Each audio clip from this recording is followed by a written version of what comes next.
بسم اللہ الرحمن الرحیم۔ السلام علیکم ورحمۃ اللہ وبرکاتہ۔ انجمن فروغ اردو کے اس یوٹیوب چینل میں آپ کا پرجوش خیر مقدم ہے۔ انجمن فروغ اردو کی جانب سے اس یوٹیوب چینل میں آج سے ہم نے سلسلہ شروع کیا ہے انٹرویو لینے کا۔ جھارکھنڈ کی یا اردو ادب کی جو شخصیات ہیں ان کا انٹرویو لینے کا ایک ارادہ ہم نے کیا تھا، لیکن آج اس کو ہم پائے تکمیل کو پہنچ رہے ہیں۔ پہلا انٹرویو ہے ڈاکٹر حسن رضا صاحب کا، اور انٹرویو لینے والے ہیں رانچی یونیورسٹی کے ریسرچ اسکالر عبدالاحد۔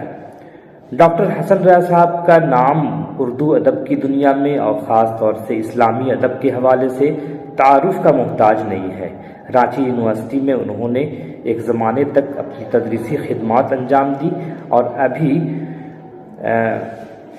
دہلی میں مقیم ہیں اور مرکزی مکتبہ اسلامی یعنی جماعت اسلامی کے دفتر میں کسی شعبے سے منسلک ہیں۔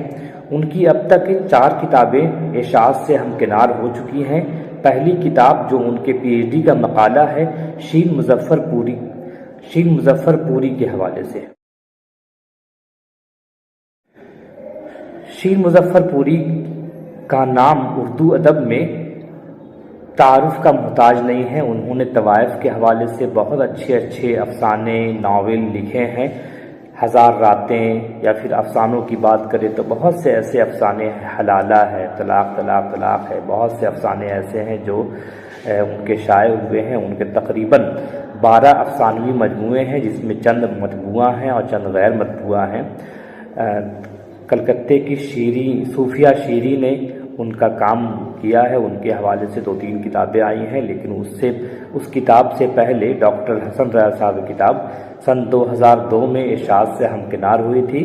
اس کتاب کو انہوں نے 7 ابواب میں تقسیم کیا ہے۔ یہ کتاب رانچی کے المنار پبلیکیشن سے شائع ہوئی ہے 2002 عیسوی میں۔ اس کتاب میں 7 ابواب جو ہیں اس کی فہرست یوں ہے۔ پہلا باب جو ہے سوانحی خاکہ کے حوالے سے ہے، دوسرا باب افسانہ نگاری، تیسرا باب ناول نگاری، چوتھا باب مزاحیہ مضامین پر ایک تنقیدی جائزہ کے حوالے سے ہے، 5واں باب صحافت نگاری، 6واں باب اسلوب نگارش، اور 7واں باب ادبی مقام کے حوالے سے۔ یہ کتاب اردو میں خاصی مقبول ہوئی اور اب یہ کتاب نایاب ہے۔ ڈاکٹر صاحب کی دوسری کتاب ہے، ان کے خاکوں کا مجموعہ ہے کھوئے ہوں کی جستجو۔ یہ کتاب منشورات دہلی سے شائع ہوئی ہے 2017 عیسوی میں۔ اس میں انہوں نے 16 خاکے لکھے ہیں جو ادبی علمی شخصیات تھیں۔ ان کے خاکے انہوں نے لکھی ہیں، جیسے عبدالباری MK، ابواللیث اصلاحی، صدر الدین اصلاحی، مولانا شفیع یونس، عبدالحق انصاری، اور رانچی کی ادبی شخصیت اور تاج ڈپو کے مالک مولانا عبدالغنی صاحب کا خاکہ انہوں نے لکھا ہے۔ بہت اچھے خاکے ہیں۔ خاکوں سے اندازہ ہوتا ہے کہ ڈاکٹر صاحب کا مزاج خاکے کی طرف مائل ہے۔ اور ایک خاکہ انہوں نے رانچی یونیورسٹی میں جب وہ PG گئے تھے تب انہوں نے لکھا تھا، 2 آرزو میں کٹ گئے 2 انتظار میں۔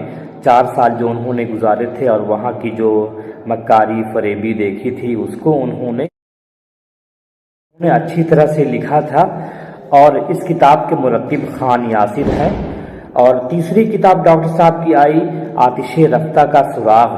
یہ کتاب اداریوں کا مجموعہ ہے۔ واضح رہے کہ UGC کیئر لسٹ میں شامل ایک رسالہ ہے پیش رفت جو جماعت اسلامی کے دفتر سے نکلتا ہے۔ بالکل خالص ادبی رسالہ ہے۔ کوشش اس بات کی جاتی ہے کہ اسلامی ادب کے حوالے سے جو بھی باتیں ہیں وہ اس کتاب میں شامل ہوں۔ اداریوں کی بڑی اہمیت ہوتی ہے کسی بھی رسالے کی، تو ڈاکٹر صاحب 2-3 سال تک اس رسالے سے منسلک رہے اور ہر ماہ جو اداریے انہوں نے لکھے ان اداریوں کو یکجا کیا ہے ساجد ندوی نے، اور یہ کتاب مولانا نعیم فلاحی کے زیر نگرانی مکمل ہوئی ہے۔ اس میں انہوں نے تقریباً 38 اداریوں کا احاطہ کیا ہے، اور اس پر اداریہ نویسی کے حوالے سے ساجد ندوی نے اہم باتیں کہی ہیں اور اس کے مقصد پر واضح باتیں کی ہے کہ یہ کتاب کیوں شائع ہو رہی ہے اور اس کا مقصد کیا ہے۔ اس کتاب کو 3 حصوں میں تقسیم کیا گیا. پہلا حصہ ہے اسلامی ادب اسلامی پس منظر اور مسائل اور حل. دوسرا حصہ ہے ادبی تخلیق اور ادب اسلامی کا رشتہ. تیسرا ہے تحریکات اصناف ادب اور شخصیات. 3 حوالے سے جو اداریے لکھے گئے ہیں اس میں 38 اداریوں کا ذکر ہے. ڈاکٹر صاحب کی چوتھی ابھی تازہ کتاب آئی ہے ہندوتو نئی سیاسی کشمکش اور مسلمان. یہ کتاب وائٹ ڈاٹ پبلیشرز نئی دہلی سے شائع ہوئی ہے 2022 میں. تو ڈاکٹر صاحب کی جو شخصیت ہے وہ محتاج تعارف نہیں ہے. آئیے ہم سنتے ہیں عبدالاحد کے ذریعے لیا گیا ڈاکٹر صاحب کا انٹرویو.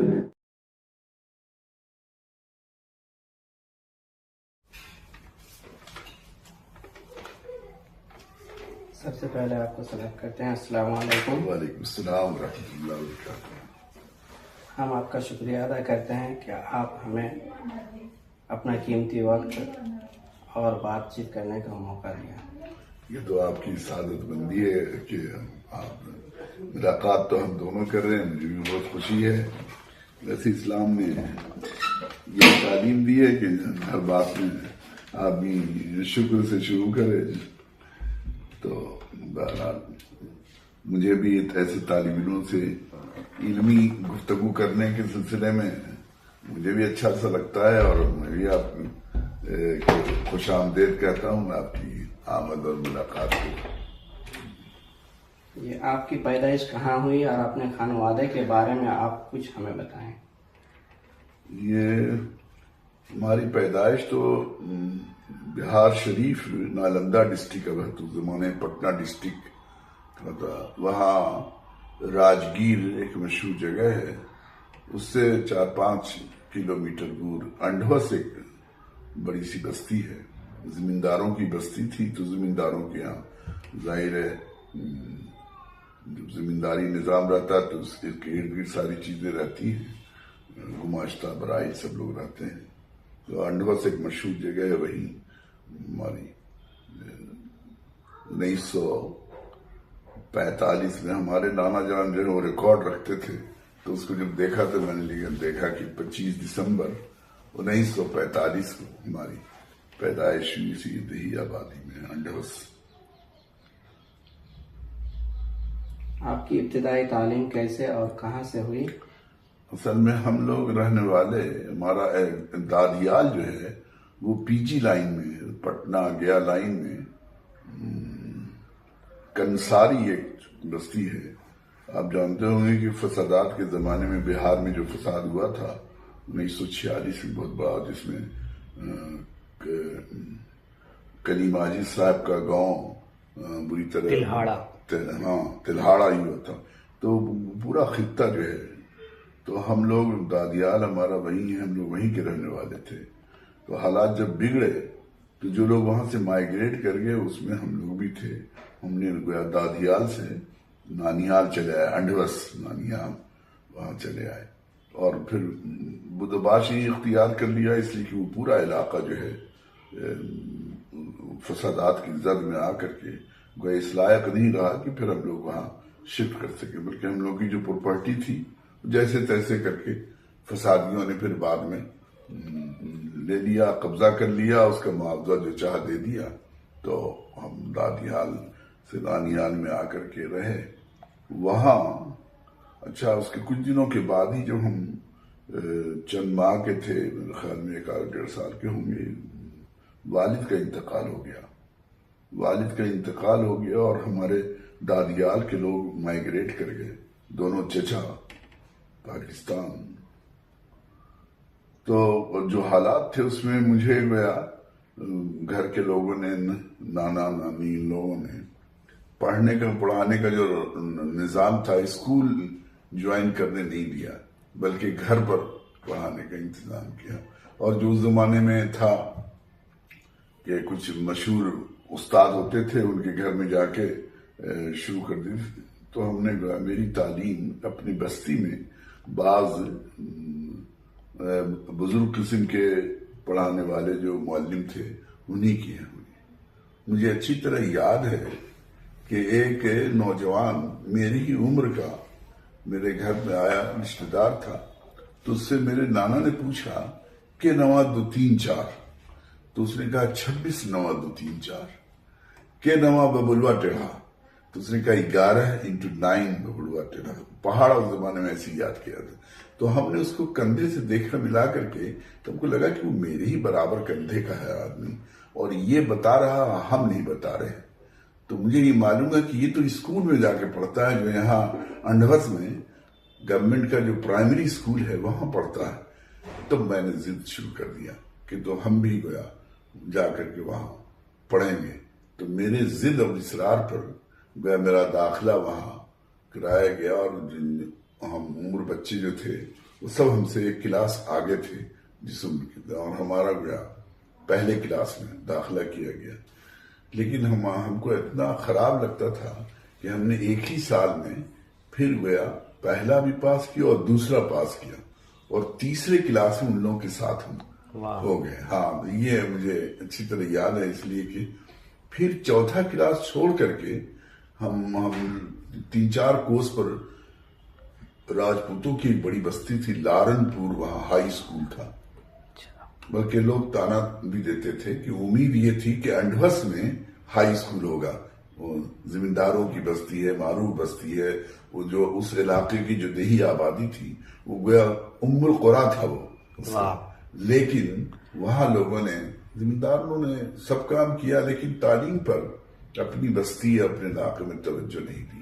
راجپوتوں کی بستی میں لارن پور ہائی اسکول کر کے ایک اسکول تھا. تو میں نے چوتھا کلاس چھوڑ کر کے چھٹا کلاس میں وہاں داخلہ لیا. اس طرح گویا ہم نے جو بچپن میں لاڈ پیار یا یتیمی یا ماحول کی وجہ سے جو مجھے اسکول نہیں بھیجا اور گھر ہی پر پڑھانے کا انتظام کیا یا آس پاس کے پڑوس کے بزرگ کے پاس، اس کو کمپنسیٹ کیا ہم نے. مجھے یاد ہے کہ جب ہم چوتھا سے چھٹا میں گئے وہاں، تو وہاں فارسی بھی پڑھائی جاتی تھی اور یہاں فارسی نہیں پڑھائی جاتی تھی. تو 2-4 مہینے ہم گیا، مولوی سلام صاحب تھے، ان کے عتاب میں مبتلا رہے، اس لیے کہ وہ گردان مجھے یاد نہیں ہوتی تھی. لیکن بہت جلد 6 مہینے کے اندر پھر ہم کلاس میں تمام لڑکوں سے آگے ہو گئے. تو چھٹا 7واں کرنے کے بعد 8ویں لارن پور ہائی اسکول میں مولانا فرید الحسن صاحب تھے. اچھا. وہ ہم کو پوری زندگی میں سب سے اچھے استاد وہی ملے. یوں تو وہ لارن پور ہائی اسکول میں جو بہت اچھے طلبہ تھے، ہم اپنی کلاس میں فرسٹ اور سیکنڈ ہوتے تھے. ایک راجپوت لڑکا تھا، اس سے میرا کمپٹیشن ہوتا تھا، ہم فرسٹ سیکنڈ ہوتے تھے. تو سارے استاد بہت مانتے. اس زمانے میں استاد اور شاگرد والا وہ معاملہ تھا نہیں، کہ اس زمانے میں تو ہدیہ دل پیش کیجیے والا دور تھا. تو استاد بھی بہت مانتے تھے. مجھے یاد ہے میتھمیٹکس کے ٹیچر تھے رگھور پرساد بابو. تو وہ اس زمانے میں spare the rod and spoil the child کا دور تھا.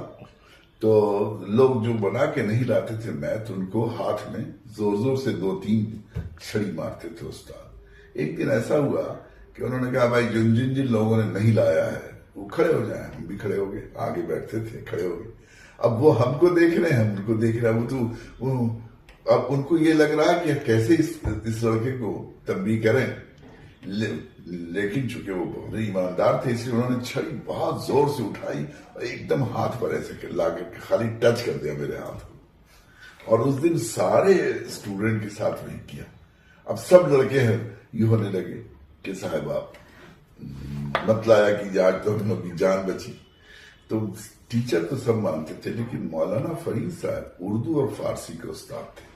اچھا. انہوں نے غیر معمولی طور پر شفقت کا اظہار کیا، اور انہوں نے قرآن، مولانا ابوالکلام آزاد کے رسیہ تھے وہ، تو انہوں نے گویا ہم کو علیحدے سے اردو، فارسی، کچھ عربی کے قرآن کی آیتیں. مجھے یاد ہے سورہ نوح، پوری سورہ نوح ہم نے اسی زمانے میں آتی. قرآن کے اہم مقامات کو انہوں نے یاد کروایا، اچھے اشعار یاد کرایا انہوں نے. مولانا فرید الحسن صاحب نے گویا اقبال، غبار خاطر اسکول میں غبار خاطر جو ہے وہ ہم کو پڑھنے دیا. مولانا ابوالکلام آزاد کو پڑھنے کے لیے دیا انہوں نے. تو 8واں 9واں 10واں تک وہ ہم لوگ وہاں پر. اچھا، پوری بستی میں بھی اس حیثیت سے میری والدہ جو ہیں بہت خوش رہتی تھی کہ ہم کو اللہ تعالیٰ نے ایک صالح، اس لیے کہ ہم لوگ جب یہاں سے جاتے تھے اپنی بستی سے اسکول، تو دونوں طرف کھیت ملتا تھا، چوڑی سی روڈ تھی، وہیکل تو نہیں چلتی تھی لیکن، اور دونوں طرف ربی کی فصل ہوتی تھی، گدرانا ہوا چنا اور مٹر، لیکن وہ انڈوس کے لڑکے تھے، کوئی کچھ کہہ نہیں سکتا تھا، انڈوس کا روگ تھا تو اکھاڑتے تھے اور کھاتے تھے، اور نتیجہ کہ لیکن ہم نہیں کرتے، ہم کہتے تھے کہ نہیں، غلط بات ہے، ہم لوگ روز اس سے گزرتے ہیں، ادھر ایک ڈسمل کھیت اور ادھر کا ایک ڈسمل کھیت، تو ہم لوگ چل جائیں گے، اور نتیجہ کہ کبھی کبھی ہنگامہ بھی ہوتا تھا، شکایتیں بھی اسکول میں جاتی تھی، لیکن یہ جو ہے ہم اس کو یہ نہیں کرتے تھے، راستے میں ندی پار کر کے جانا ہوتا تھا، نتیجہ ہے کہ اس وجہ سے ہم لوگ کو تیرنا بھی آ گیا، اور مولانا فرید الحسن صاحب پانی سے جب کشتی جو ہے خوب یہ ہوتی تھی تو لڑکے سب شرارت کرتے تھے، کشتی کو ڈلا دیتے تھے، اور مولانا ایک دم سورہ نوح والی دعا پڑھتے، اور پھر جب پار ہو جاتے ہیں تو چھڑی لے کر کے اور ہم سے کہتے کہ بتاؤ کون تھا، میرے لیے بہت مشکل کہ ہم ایک طرف استاد ہیں، ایک طرف یہ لوگ ساتھی ہیں، ان لوگوں کو کیا پٹوائیں، لیکن مولانا اپنے حساب سے سب کی تربیت شروع کر دیتے تھے۔ یہ آنے جانے کا عمل ہو گیا۔ لارن پور اسکول میں 6، 7، 8، 9، 10 5 سال ہم لوگ پیدل اس زمانے میں فٹ جاتے تھے اور آتے تھے، لیکن مولانا فرید الحسن صاحب کی عنایت محبت کی وجہ سے کچھ ادبی ذوق، کچھ ایکسٹرا چیزیں انہوں نے اشعار یاد کرائے۔ ہم کو یاد پڑتا ہے کہ یہ چھٹیوں کے بعد یا تہوار کے بعد اگر اسکول کھلتا تھا تو مولانا جب آتے تھے تو ہم سے معانقہ کرتے تھے، معانقہ کرتے تھے وہ۔ دوسرا ایک بہت بڑی بات تھی کہ انڈوس میں چونکہ وہ زمینداروں کی بڑی بستی تھی، اس لیے اس زمانے میں وہاں ہاسپیٹل بھی تھا، پوسٹ آفس بھی تھا۔ انڈوس سے پوسٹ آفس تھا لیکن اس کا نام تھا مختار گنج، اس لیے کہ مختار صاحب زمیندار تھے۔ اور دیہات میں اسی طرح اس سے چھوٹی کچھ ہوئی دسنا کی طرح انڈوس میں لائبریری تھی، اور میرے گھر کے بالکل فرنٹ میں تھی وہ لائبریری۔ تو ہم کو اپنے اسکول لائف میں مولانا فرید الحسن صاحب سے اور اس لائبریری سے بہت فائدہ ہوا۔ نتیجہ کہ میٹرک پاس کرتے کرتے علامہ شبلی، سید سلیمان ندوی لالے، مولانا آزاد، اقبال، حفیظ جالندری، سب وہ کتابیں لے لے کے ہم پڑھتے رہے۔ تو گویا اسی وجہ سے اردو اور فارسی میں اچھے خاصے نمبر، اگرچہ ہم ایڈوانس میتھمیٹکس سے اسٹوڈنٹ تھے، اور ادب کی طرف یعنی اس کی طرف طبیعت اس طرح مائل نہیں تھی۔ زمانے میں ایک مزاج بنا ہوا تھا لوگوں کا، اچھے اسٹوڈنٹ جو ہے میتھ پڑھتے تھے، تو غلط فہمی یہ تھی کہ ہم لوگ بہت اچھے اسٹوڈنٹ ہیں، ہم لوگوں کو میتھ پڑھنا چاہیے، تو میتھ پڑھتے تھے اور میتھ میں اچھا بھی کرتے تھے۔ ایک بار یاد ہے کہ میتھ 8ویں کلاس میں میتھمیٹکس کا کوشچن آیا تو ہم کو لگا کہ ہم سالو نہیں کر سکیں گے، ہم کو ایگزامینیشن فوبیا ہے، یہ ہم کو بعد میں معلوم ہوا، اس کی وجہ سے میرے رزلٹ بعد میں گڑبڑانے تو مجھے اندازہ نہیں ہوا۔ اب جب ہم نے مطالعہ شروع کیا ہے اور سائیکالوجی پڑھی اور یہ پڑھا تب اندازہ ہوا کہ وہ ایگزامینیشن فوبیا۔ تو 8ویں میں ہم جب بیٹھے ہوئے تھے کوشچن ہم سے پار نہیں لگے گا، مولانا فرید الحسن صاحب نے دیکھا کہ پسینے گا رہے ہیں، محنتی لڑکا ہے، کوئی بات ہوئی تو انہوں نے آ کے ہم کو تھپ تھپایا اور کہا نہیں سب بن جائے گا، ہمت ہارنے کی بات نہیں ہے۔ تو ہم کو یاد ہے کہ 100 میں 100 آیا تھا۔ تو ایگزامینیشن فوبیا تھا، لیکن استاد کی شفقت کی وجہ سے advance physics, chemistry, mathematics, advance mathematics ہم لوگ 8ویں سے پڑھتے رہے۔ اس کی وجہ سے سوشل سائنس کمزور ہو گیا، یعنی جغرافی، سماجیات، یہ سب کے سلسلے میں کمزور ہو گیا وہاں سے۔ لیکن اپنی ابتدائی زندگی، میٹرک تک ہماری زندگی جو ہے، سچی بات یہ ہے کہ ہم کو بھی لگتا ہے کہ ایک بہت صالح نوجوان کی زندگی میری رہی۔ اس کی وجہ یہ ہے کہ انڈوس میں ایک بار بہت زبردست وبا پھیل گئی، کولرا، اور کافی اموات ہوئی، تو اس علاقے میں مجھے اندازہ نہیں تھا، کچھ حلوہ بناتے ہیں اور دعا یہ کرتے ہیں، اور اس کو وہی کھائے جس نے کسی بڑے گناہ کا ارتکاب نہیں کیا یا نہیں کر سکتا۔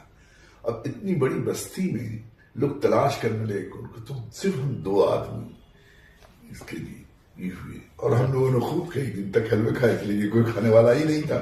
ہمارے دوست کہتے ہیں، چاہے وہ ملکوں کی بستی ہے، وہاں تاڑی عام طور سے لوگ پیتے ہیں، گرمی کے زمانے میں نشہ کی عادت ہوتی ہے۔ ہم کو تباً ان سب چیزوں سے ہی تھی۔ قرآن بہت اچھا پڑھتے تھے، بہت فاسٹ پڑھتے تھے۔ بعض لوگوں کو گمان ہوتا تھا کہ شاید حافظ قرآن ہے، حافظ قرآن نہیں ہے، لیکن ہم قرآن بہت اچھا۔ اس کا کسی کی یہاں موت ہوتی تھی تو اس زمانے میں قل کا رواج تھا پڑھنے کا، تو ہم جب پہنچ جاتے تھے تو بیچارے کو لگتا تھا کہ اچھا یہ 2-3 پارہ پڑھ لیں گے۔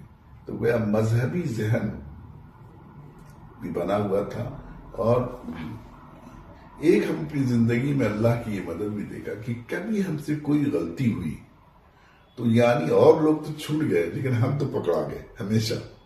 ہم کو اچھی طرح یاد ہے 5ویں کلاس میں 3ری کلاس میں لڑکے لوگ جاتے تھے اسکول میں، پرائمری اسکول میں، اور بغل میں کھیت تھا، اور اسے کھیرا اورا کھاتے تھے اور اپنا کھایا پیا، پھر گھوم پھر کے نکلا۔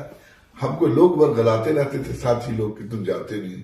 ایک دن ہم نے کہا بھائی غلط بات ہے، بیکار، نہیں کچھ نہیں یار، سب اپنے ہی گاؤں کے لوگ ہیں۔ گئے جب ہم کھانے کے لیے، اس دن وہ پکڑا گئے ہم لوگ۔ اب سب لوگوں کو لگا کہ بھائی تم منحوس ہو، تمہارا لے جانا ٹھیک نہیں ہے۔ تو ہماری اچھا نماز روزے کے پابند، تلاوت، یہ میٹرک تک ہمارا یہ رہا۔ رزلٹ چونکہ ہم اس علاقے میں ڈسٹرکٹ اسکالرشپ ہم کو ملی، بہت اچھا نمبر آیا تھا، 75% مارکس تھا، تو گویا بہار کا سب سے best college Patna science college, اس میں میرا پری سائنس میں داخلہ ہوا۔ اب ہم گویا دیہات سے شہر کی طرف آئے۔ مجھے اچھی طرح یاد ہے، پتہ نہیں آپ لوگ کے لیے ریلیونٹ ہوگا کہ نہیں، اچھی طرح یاد ہے ہم سنیما ونیما بالکل نہیں دیکھتے تھے، ہر چیز سے پرہیز کرتے تھے۔ تو بہار شریف میں جب ٹھہرے تو ہمارے رشتہ داروں نے سوچا، نوجوان ہمارے عمر کے سب، کہ ان کو سنیما دکھا ہے۔ تو بہار دکھاتے دکھاتے کہا اس سے پار ہو جائیں گے۔ ان لوگوں نے ٹکٹ لے لیا اور کہا اس سے پار ہو جائیں گے۔ تو ہم نے کہا بھائی شارٹ کٹ کیوں، ادھر سے چلے؟ بولے نہیں، ادھر سے گھماؤ پڑ جائے گا۔ دراصل وہ سنیما ہال میں جا رہے تھے وہ لوگ، اور جب اندر چلے گئے تو بیٹھے۔ نتیجہ کہ وہ انارکلی فلم تھی، ہم کو یاد ہے، وہاں بیٹھ کر کے ہم نے کہا بھائی آپ لوگوں نے بس۔ لیکن اب وہ دور آیا جس میں سوال کھڑے ہونے لگے، خیر کیا ہے، شر کیا ہے، اچھا کیا ہے، برا کیا ہے، ایمان کی حقیقت کیا ہے، یہ سب سوال ہونے لگے۔ جب پٹنہ سائنس کالج میں پری سائنس میں ہم آئے تو یہ سب سوال اٹھنے لگا۔ اب گویا مذہب میں شعوری کنورشن کا دور آیا، تو ہم تبلیغی جماعت، کلیم عاجی صاحب ادھر آتے رہتے تھے۔ پٹنہ سائنس کالج میں ٹیچر تو نہیں تھے، ممتاز صاحب، پروفیسر ممتاز صاحب تھے، وہ پری سائنس میں MIL 50 نمبر کا پڑھانے کے لیے آتے تھے، اور خورشیدی صاحب جو ہیں وہ BSc پارٹ 1 میں آتے تھے۔ لیکن مولانا فرید صاحب کے پڑھانے کا اثر یہ تھا کہ خورشید صاحب جب آئے تو انہوں نے محسوس کر دیا کہ اس کا اردو اس کی اچھی ہے سائنس ہونے کے باوجود، تو انہوں نے کہا کہ ہائیسٹ مارکس آپ ہی کا آیا ہے، تو 1 نمبر ہم کاٹ دینا چاہتے ہیں یا 1 نمبر بڑھا دینا چاہتے ہیں۔ ہم نے کہا سر نہ، ہم تو آپ کو 1 نمبر بڑھانے کے لیے کہیں گے اور نہ 1 نمبر کاٹنے کے لیے کہیں گے۔ مطلب میں آپ نے ایمانداری سے دیکھا، ہم کو یہ بھی ان کا ڈائلوگ یاد ہے خورشید سے۔ تو انہوں نے بھی گویا حوصلہ افزائی اردو میں کی، لیکن تو ہم لوگ کے پاس 50 نمبر کا تھا وہ اردو، میری کوئی دلچسپی اس طرح تھی نہیں کہ اردو ہم پڑھیں گے۔ لیکن کلیم عاجز صاحب کے ساتھ ہم تبلیغی جماعت میں وقت لگانے لگے۔ آپ کا جو ابتدائی سوال تھا وہ تو یہ تھا کہ ابتدائی تعلیم تو ہم نے اسکول تک۔ اعلیٰ تعلیم کہاں سے ہوئی اور تقرری کب اور کیسے ہوئی؟ اعلیٰ تعلیم کا تو کہا میں نے کہ جو اس کو اعلیٰ تعلیم تو نہیں کریں گے، ثانوی ہے وہ ثانوی پٹنہ سائنس کالج سے ہم نے B S C pre science B S C part 1 اور پھر B S C chemistry honours میں کیا. پری سائنس میں ہم جب داخلہ لیا تو مجھے اس وقت یہ تجربہ ہوا کہ چونکہ پورے بہار کے ٹاپر سب لوگ وہیں تھے، تو ٹاپر تھے تو جتنے جھا اور بڑے پنڈت اور دوسرے لوگ تھے دوسری جگہوں سے آئے تھے، جب ٹیچر پڑھاتا تھا تو دیکھتے کہ ان لوگوں نے چھٹیوں میں پڑھ لیا ہے. تو ہم اب تک اپنے کلاس میں جو آدمی فرسٹ سیکنڈ آئے اس کے اندر فوراً یہ احساس ہونے لگے کہ جو اتنے لڑکے ہیں اور ان سے ہم تھرڈ بینچر ہو رہے ہیں، 150-250 لڑکے ہیں تو اب ہم بیچ میں آ رہے ہیں. اس سے ہم کو ایک فرسٹریشن گرو کیا کہ ارتھمیٹک میتھمیٹکس 10-20 لڑکے جو تھے وہ بالکل فراٹے سے یہ کرتے تھے. تو دوسری طرف یہ سب سوالات اٹھنے لگے، مذہب، ریلیجن، یہ وہ. تبلیغی جماعت میں رہے، بی ایس سی پارٹ 1 کیا. اتفاق سے اسی پٹنہ سائنس کالج میں پٹنہ یونیورسٹی میں کوشچن آؤٹ نہیں ہوتا، اس میں ڈاکٹر جارج جیکب جو تھے وائس چانسلر تھے اور بہت سے صاحب تھے. کوشچن معلوم ہے کہ لیک آؤٹ کرنے والا کوشچن لیک آؤٹ کر گیا. نتیجہ ہے کہ انہوں نے ڈیٹ نہیں چینج کیا، اسی ڈیٹ میں ایگزامینیشن ہوا اور کوشچن کا پیٹرن بالکل گڑبڑ ہو گیا. نتیجہ کہ پری سائنس میں میرا 2nd ڈویژن آ گیا اور اس نے ہم کو بہت شوق میں مبتلا کیا. پھر اس کے بعد ہم یعنی اسی میں لٹ پٹاتے رہ گئے. بی ایس سی پارٹ 1 میں ہم نے جمپ لینے کی، پھر 2nd ڈویژن آ گیا. نتیجہ کیا، ہم انجینئرنگ میں جانا چاہتے تھے. ان کو بہت ہمارے سب ساتھی انجینئرنگ میں چلے گئے. ہم لوگ 5-7 ساتھی جو کچھ فزکس آنرس تھے، کچھ کیمسٹری آنرس تھے. اب یہ پڑھ تو رہے تھے لیکن ادھر تبلیغی جماعت کا چکر تھا، تبلیغی جماعت پہ اطمینان نہیں ہو رہا تھا. پھر گیا وہ دور بھی آیا کہ نماز کے اندر گندگی شروع ہو گئی. ہمارے کچھ نیاز فتح پوری کے، کچھ لیفٹ لڑکے سب بنیادی سوالات اٹھانے لگے. تو مولانا بی ایس سی جب ہم نے پاس کیا اس میں 2 بار ہم کو یہ لگا تھا کہ ٹاپ کرنا چاہیے. ایگزامینیشن ڈراپ کیا ہم نے، لیکن آخرکار گیا 63 میں میں نے میٹرک کیا تھا، 64 میں پری، 65 میں پی ایس سی پارٹ 1، 68 میں ہم کو بی ایس سی کرنا چاہیے، ہم نے ڈراپ کیا. 69 میں ہم نے بی ایس سی کیا. جس زمانے میں ہم ڈراپ کر رہے تھے اسی زمانے میں مولانا مودودی کی پردہ کتاب ہم کو پڑھنے کے لیے مل گئی. تو اب مولانا مودودی کی کتاب، ایک آدمی ساتھی تھا پردے کا قائل نہیں تھا، بحث کرتا تھا اور ہم لوگ لاجواب ہو جاتے تھے. پردہ کتاب پڑھنے کو ملا تو مولانا مودودی کو سمجھتے تھے کہ کوئی پرانے رائٹر ہے.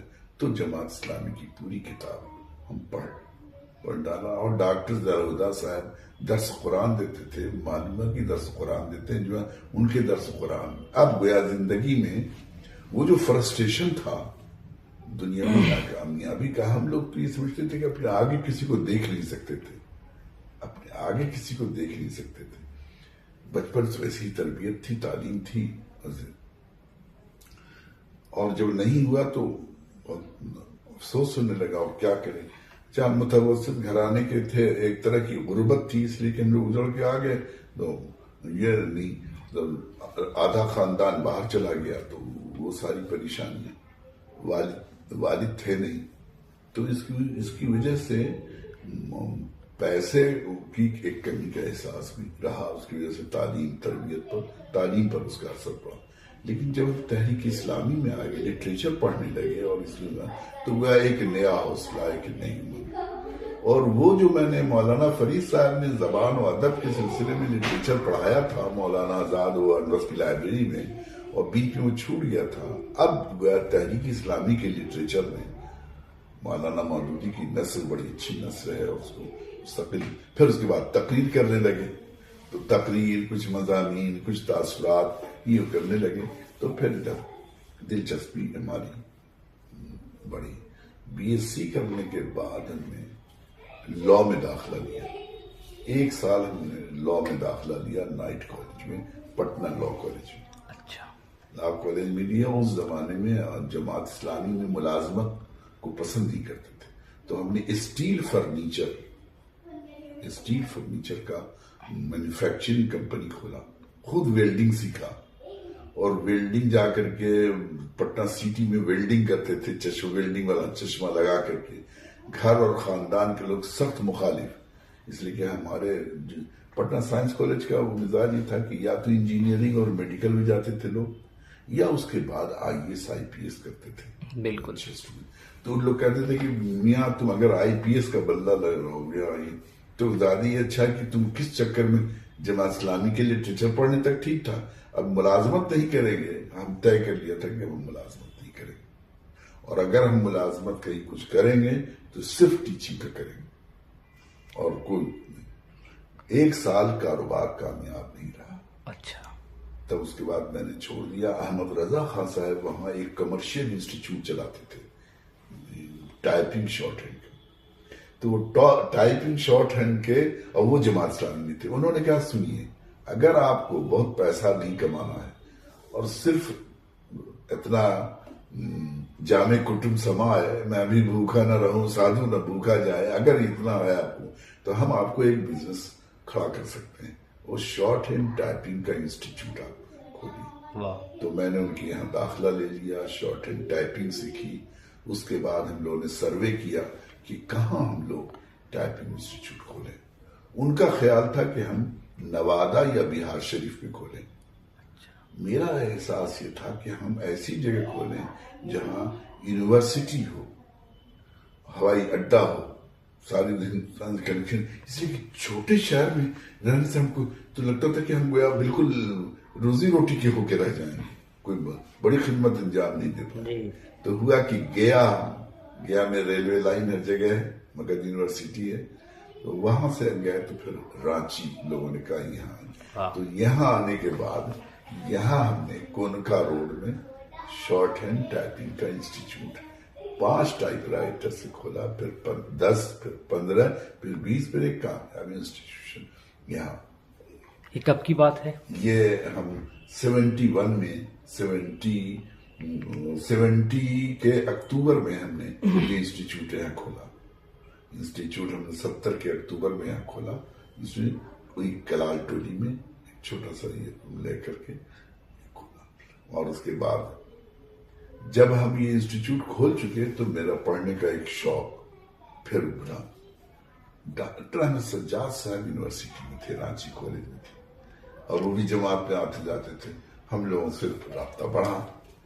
ڈاکٹر احمد سجاد صاحب کی ایک بڑی خوبی، اس زمانے میں بہت ڈائنامک آدمی تھے، اور نوجوانوں کو جو آگے پڑھنا چاہتا تھا اس کی ایک جذبہ تھا۔ اس زمانے میں وہ ادریس ہاسٹل کے موومنٹ میں لگے ہوئے تھے، ہاسٹل بنانے میں۔ اس کے بعد میں اکیڈمی کے سلسلے میں جو وہاں کھولا انہوں نے، ملت اکیڈمی کے سلسلے میں، تو بہرحال ان سے رابطہ قائم ہوا، اور انہوں نے کہا ٹھیک ہے بہت اچھا ہے، تو یہ کچھ یونیورسٹی کے لوگوں سے ملا دیا، اور ہم نے اب اس کے بعد کس کے تو ہم اس وقت بھی اردو میں نہیں، بلکہ یا تو فلسفہ پڑھنا چاہ رہے تھے یا ہسٹری۔ فلسفہ اصل تھا۔ جب یہاں فلسفی کے ہیڈ سے ملے تو انہوں نے کہا دیکھیے فلسفہ پڑھنے کے لیے آپ کو بہت پڑھنا ہوگا، یہاں کوئی اچھا آدمی ایسا نہیں ہے جو آپ کو فلسفی منیز اس طرح سے پڑھائے، جب تک کہ ریگولر نہیں پڑھیے گا۔ تو ہم نے گویا ہسٹری میں اور اردو کو لے کے BA کیا۔ اچھا، آنرس نہیں تھا۔ اچھا، نہیں تھا۔ بالکل۔ کب کی بات ہے یہ 74 کی بات ہے، 74 کی بات ہے۔ 74 میں ہم نے گویا پھر آرٹس ہسٹری لے کے گریجویشن کیا۔ اس کے بعد ہم MA ہسٹری میں کرنے کے لیے اپلائی کر دیا، اور اس کی پوری تیاری کر لیا، اینسینٹ ہسٹری میں ہندوستان کی کرنے۔ جیسے ہی امتحان کا وقت آیا ایمرجنسی لگ گئی اور جماعت پر پابندی ہو گئی، اور ہم لوگوں کی اریسٹنگ کا معاملہ ہو گیا۔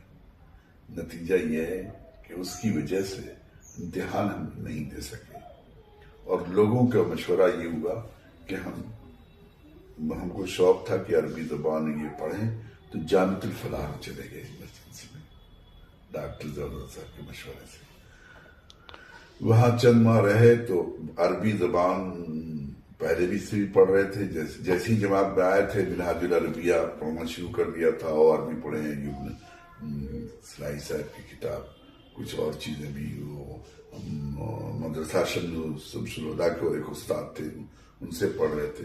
پھر وہاں جا کے ہم نے پڑھا، تعلیم حاصل کی، اور اس کے بعد وہ بھی پورا مکمل نہیں ہو سکا. میرا طبیعت خراب ہو گئی ایمرجنسی میں. پھر ہم واپس آ گئے. واپس آنے کے بعد ایمرجنسی جب ختم ہوئی تو میں نے پھر ایم اے ہسٹری میں کیا 79 میں. اس کے بعد میری شادی ہو گئی تھی 70 میں. وائف بی اے آنرس تھی پٹنہ کالج کی. یہ ایم اے کرنا چاہتی تھی، ہم ان کو ایم اے نہیں دینا چاہ رہے تھے. اس زمانے میں جب پردہ کتاب پڑھا تو ایک دم اور سخت تھے. انہوں نے رانچی میں بی ایڈ کیا، ہم نے ہسٹری میں ایم اے کیا، انہوں نے بی ایڈ کیا. اب ان کا خیال یہ ہوا کہ آپ ایم اے کیا تو ہم بھی ایم اے کریں گے. تو گویا ان کو پڑھانے کے لیے ہم کو یہ تجویز ہوئی کہ ہم ایم اے میں ہم بھی امتحان دے دیں اور ہم تیاری کریں اساتذہ سے مل کر کے کتاب اور پھر تم کو پڑھنا ہے. تو گویا وائف کو ایم اے کرانے کے لیے ہم نے ایم اے کی تیاری کی اور ایم اے کا امتحان دیا. اور اس وقت بھی سجاد صاحب، اس وقت تک پھر ابوذر عثمانی صاحب سے بھی ہو چکا تھا. وہاب اشرفی صاحب آئے تھے، لیکن ایم اے میں ان سے کوئی ایسی ان سے اس طرح کی شناسائی نہیں تھی. وہ ایمرجنسی میں جوائن کیا تھا انہوں نے. تو بس بنیادی طور پر اچھا نیچے سے سب پڑھا ہوا تھا اور اردو اچھی تھی، تو بہت زیادہ محنت نہیں پڑی. رزلٹ نکلا تو ہم ٹاپ کر گئے. واہ. اب یہ جو ہم ٹاپ کیے تو ہم کو اچھی طرح یاد ہے. یہ سب سے پہلے مبارکباد دینے میں شین صاحب، ہم ٹائپنگ انسٹیٹیوٹ میں بیٹھے ہوئے تھے، شین صاحب موٹریشن بورڈ میں تھے. وہاں سے وہ اٹھے، ہمارے انسٹیٹیوٹ گئے، ڈولنڈا راستے میں پڑتا تھا. انہوں نے نکل کے ہم کو کہا کہ آپ کو مبارکباد ہو، آپ یونیورسٹی میں ٹاپ کر گئے. شین صاحب نے کہا. پھر بعد میں رزلٹ ملا. وہاں صاحب نے mysticism and Indo Islamic culture میرا اسپیشل پیپر تھا، تصوف اور یہ اور باقی ساری چیزیں. وہاب اشرفی صاحب نے کہا دیکھیے آپ لوگ کہتے تھے نا کہ یہاں بہت نمبر بعد میں اردو ڈپارٹمنٹ میں کرپشن بہت ہے، اپنے لوگوں کو، میں ہیڈ ہوں، آپ سے میرا تو کوئی خاص رابطہ نہیں تھا، آپ نے کوئی ایسی کوشش نہیں کی ہوگی، ہم جانتے ہیں، لیکن آپ ٹاپ کیے تو اس کو آپ کو ماننا چاہیے. ہماری وائف بھی فرسٹ کلاس آ گئی. اتنی ہی میں ایس ایس میموریل کالج میں صدیق موجیبی صاحب لیکچرر تھے اردو کے، اور انہوں نے پٹنہ رانچی کالج میں ان کا ٹرانسفر ہو گیا تھا. وہاں جو ویکینسی نکلی تھی وہاں Jamshed Qamar purely ad hoc basis پر پڑھا رہے تھے. ان کو لیپروسی، بوتھ ہینڈ لیپروسی ہوگی، اور اس کی وجہ سے وہاں ڈپارٹمنٹ کے لوگوں نے ریزنمنٹ کیا تو کالج نے ان کو ہٹا دیا تھا. اچھا. ہٹا دیا تھا. تو ڈاکٹر ناگیشور لال ہندی کے پروفیسر تھے، بڑے سیکولر آدمی. انہوں نے رانچی یونیورسٹی ڈپارٹمنٹ اردو میں بیٹھک ہوتی تھی، انہوں نے آ کے وہاب صاحب سے کہا کہ ارے بھائی ایس ایس میموریل کالج میں ایک جگہ اردو کی خالی ہوئی ہے، تو ڈاکٹر کملیشور وہاں پرنسپل ہیں، وہ آپ کو لیٹر آئے گا کہ کوئی سوٹیبل کینڈیڈیٹ کو آپ بھیج دیجیے. تو انہوں نے سن لیا، عثمانی صاحب نے، سجاد صاحب نے ہم سے کہا. تو کملیشور سنگھ سے جو پرنسپل تھے ان سے ناگیشور لال سے دوستی تھی. انہوں نے ان سے کہا کہ یہ پرائیویٹ کالج ہے، پرائیویٹ کالج میں رضا صاحب ایک میچور آدمی ہے، سیمینار وغیرہ میں جاتے، ان سے ملاقات ہے، پڑھے لکھے آدمی ہیں، تو آپ ان کو لے لیجیے. کملیشور سنگھ کو کہا. سجاد صاحب، ہم اور سجاد صاحب وہاں گئے، کملیشور سنگھ سے ملاقات بات ہوئی. انہوں نے کہا تو انہوں نے کہا کہ ہاں جگہ تو خالی ہوئی ہے اور ہم لوگوں نے پی جی ہیڈ کو لکھا ہے کہ ایک سیٹیبل کینڈیڈیٹ بھیج دیجیے. تو ان سے کہیے کہ وہ ٹاپ کیے ہوئے ہیں ان کا نام بھیج دیں. لیکن وہاب اشرفی صاحب نے میرا نام نہیں بھیجا. وہاب اشرفی صاحب نے ہم کو تاج بک ڈپو میں کہا کہ ایسا کرتے ہیں آپ ٹاپ کیے ہیں ابھی پھر ایڈورٹیزمنٹ ہو کر کے یونیورسٹی میں ہونے والا ہے تو آپ کا اس میں ہو جائے گا. میرے فلاں رشتے دار ہیں ہم سوچتے ہیں ان کو وہاں کر دیں بھیج دیں. تو ہم نے کہا کہ بھائی یہ تو کوئی بات نہیں, میرا تو میں کسی کہیں اردو نہیں ہے, سائنس ہی سائنس MIL ہے, BA میں آنرس نہیں ہے. تو اب معاملہ اٹک گیا اور پرنسپل نے کہا کہ اچھا ٹھیک ہے اور بھی سبجیکٹ میں ہو رہا ہے تو ہم لوگ ایڈورٹیزمنٹ کریں گے تو رضا صاحب کو کہیے گا اپلائی کرنے کے لیے. لیکن ایڈورٹیزمنٹ نکلا ہی نہیں. خیر اتفاق سے ہم جماعت اسلامی میں تھے ہی. حبیب اللہ صاحب جو ریٹائرڈ IAS تھے وہ حبیب اللہ صاحب نے سے بات چیت نکلی. ہم کو مرشد کہتے تھے, ہم ان کو شیخ کہتے تھے اور بہت متاثر تھے. انہوں نے کہا مرشد کیا ہوا آپ کا, وہ جو SS میموریل کالج والا, ہم ٹائپنگ انسٹیٹیوٹ میں تھے ہی. چلا تو ہم نے کہا کہ کہاں بھائی, وہ تو پرنسپل سے ملے اور ایسا معاملہ آ گیا ہے, وہ کہہ رہے کہ ہیڈ آف دا ڈپارٹمنٹ کو بھیجا گیا ہے لیٹر تو he should recommend his name, تو ہم لوگ ہی کر لیں گے. ایسے کم ناگیشور لال جی سجاد صاحب کے دوست ہیں, سجاد صاحب نے میرے سامنے جا کر ان کو میرے ساتھ کہا بھی ہے لیکن ابھی ہوا نہیں ہے. تو میں کہا سیکریٹری کون ہے, تو فلاں سنگھ. اچھا اچھا وہ ہے, اچھا یہ اپنے بیٹے کو کہا ایڈوکیٹ کو, ارے جو مرشد کو لے جا کر کے ملاؤ, کہو کہ ابا بھیجین ہے. تو انہوں نے ایک دن شام میں مغرب بعد ہم لوگ گئے اور انہوں نے سنگھ جی بھی بہت دبنگ آدمی تھے, مضبوط آدمی تھے, راجپوت سیکریٹری تھے. تو انہوں نے کہا ابا نے بھیجا ہے. تو انہوں نے کہا کہ کیا بایو ڈاٹا, تو انہوں نے کہا ٹاپ کیا ہے. تو کہا وہ تو ٹاپ کیا ہے تو ان کو ریکمینڈ کرنے میں کیا ہے. تو بولے کہ نہیں وہ ریکمینڈ نہیں کر رہے ہیں. تو جہاں دیدہ آدمی کا سمجھ گیا کہ کچھ پالیٹکس چل رہی ہے. تو نے کہا ٹاپ کیا ہے نا, ٹھیک ہے آپ لیٹر دیجیے. اس کو اپلیکیشن دیا گیا, اس نے پرنسپل کو ریکمینڈ کر کے بھیج دیا اور گویا سیکریٹری اپوائنٹمنٹ کے حصے سے دوسرے دن 5 دسمبر 1980 میں ہم نے جوائن کر لیا SS memorial college secretary appointment 6 مہینے ایز اے پرائیویٹ کالج. یہ جوائن کرنا میرا جمشید قمر کے لیے بہت اچھا ہوا. جمشید قمر جو ادھر ادھر دوڑے چل رہے تھے اور 2-2.5 سال ان کا ہو چکا تھا, ان کوئی پوچھتا نہ تھا. پورے شہر میں حملہ ہو گیا جماعت اسلامی.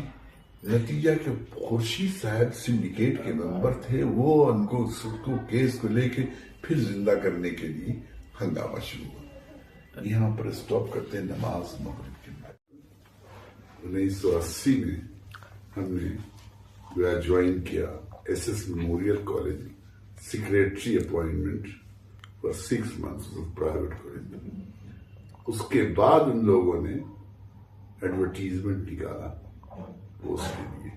کچھ اور بھی اپوائنٹمنٹس ہوئے تھے ان کے لیے, لیکن ود ان اس کے بعد ہی کالج ٹیک اوور ہو گیا. کالج انہیں کوئی سوال ہی نہیں تھا. میرا یونیورسٹی میرا اردو کا کیریئر ہی نہیں. جب ٹیک اوور ہو گیا کالج تو اب نیا سوال اٹھ گیا کہ جمشید قمر آؤٹ ہو گئے. اور لیکن انہوں نے ہر طرح کی کوشش کر لی اور انٹی جماعت اسلامی کی پوری لابی ان کی مدد میں لگ گئی. یونیورسٹی میں برادری والی کشمکش بھی چلتی تھی.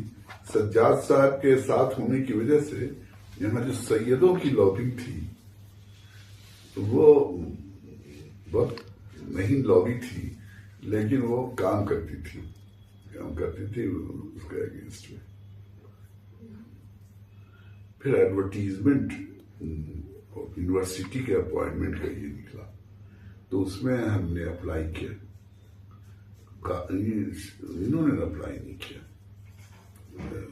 جمشید قمر نے. وہ یہ سمجھ رہے تھے کہ ہم ری انسٹیٹ ہو جائیں گے، لیکن انہوں نے نہیں کیا، نہیں ہونے دیا، اس لیے کہ وہ 2-2.5 سال وہ تھے نہیں کہیں کچھ، تو کیسے ہوتے. جس دن انٹرویو ہونے والا تھا اس کے 2-4 دن پہلے دھان وائس چانسلر تھے، خورشید حسن اس کے یہاں ڈائریکٹ گئے اور ان کو کہا انہوں نے کہ دیکھیے یہ اس کو ری انسٹیٹ تو نہیں کیا آپ نے، آپ ان کو الاؤ کر دیجیے to appear interview as a working teacher. کر دیا اس نے، یہ ورکنگ ٹیچر کی حیثیت سے. ڈاکٹر احمد سجاد صاحب ان دنوں پرچہ نکال رہے تھے اور ایک مورچہ لیے ہوئے تھے ترقی پسندوں کے خلاف بھی، اور وہاب اشرفی صاحب کا جو آل انڈیا ایسوسیشن تھا اس کے خلاف بھی پرچہ نکالا.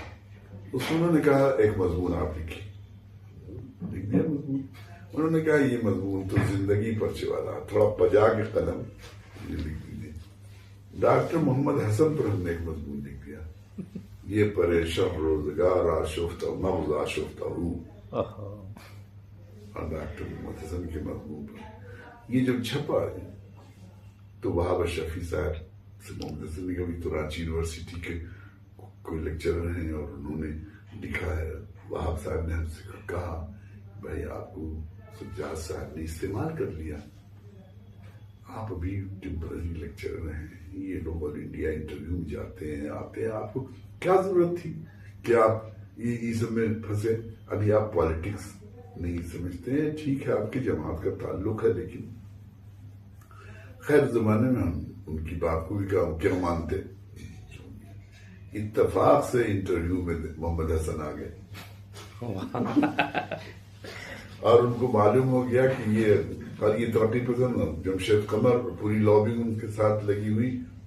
یونیورسٹی سے یہ انڈرسٹینڈنگ ایسوسیشن نکلیا کہ جو ورکنگ ٹیچر ہیں ان کو آپ ہٹا نہیں سکتے، اگر وہ کوالیفائی کر رہے ہیں 55% مارکس ہے، ہٹا نہیں سکتے. تو اب یہ قاعدہ ہوا کہ ان کو ہر سبجیکٹ میں پینل جو بنے گا اس پینل میں ان کا پہلا دوسرا تیسرا جب وہ ہو جائے گا تب یہ ہوں گے، تاکہ ان کو جمشید قمر کا نام اس پینل میں فرسٹ رکھا گیا ورکنگ ٹیچر. اچھا، جبکہ وہ ورکنگ نہیں تھے. اور خورشید حسن نے ان لوگوں نے ہمارے لیے کہا کہ بلکہ بعدوں چاہ رہے تھے بھائی اور جگہ خالی ہے، لیکن نہیں، ایس ایس میموریل کالج میں جگہ ایک ان کو بھی، اور میرا بھی ایس ایس میموریل، ہم ورکنگ تھے،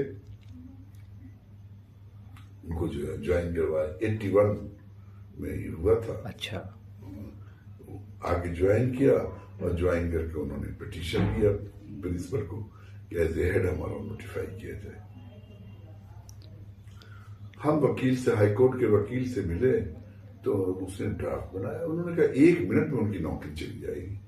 تو اس نے ڈرافٹ بنایا کہ اس کا لیٹر جملہ ہم کو یاد ہے، he has illegally been put together with the working panel together with the working lecturer though he was not working anywhere.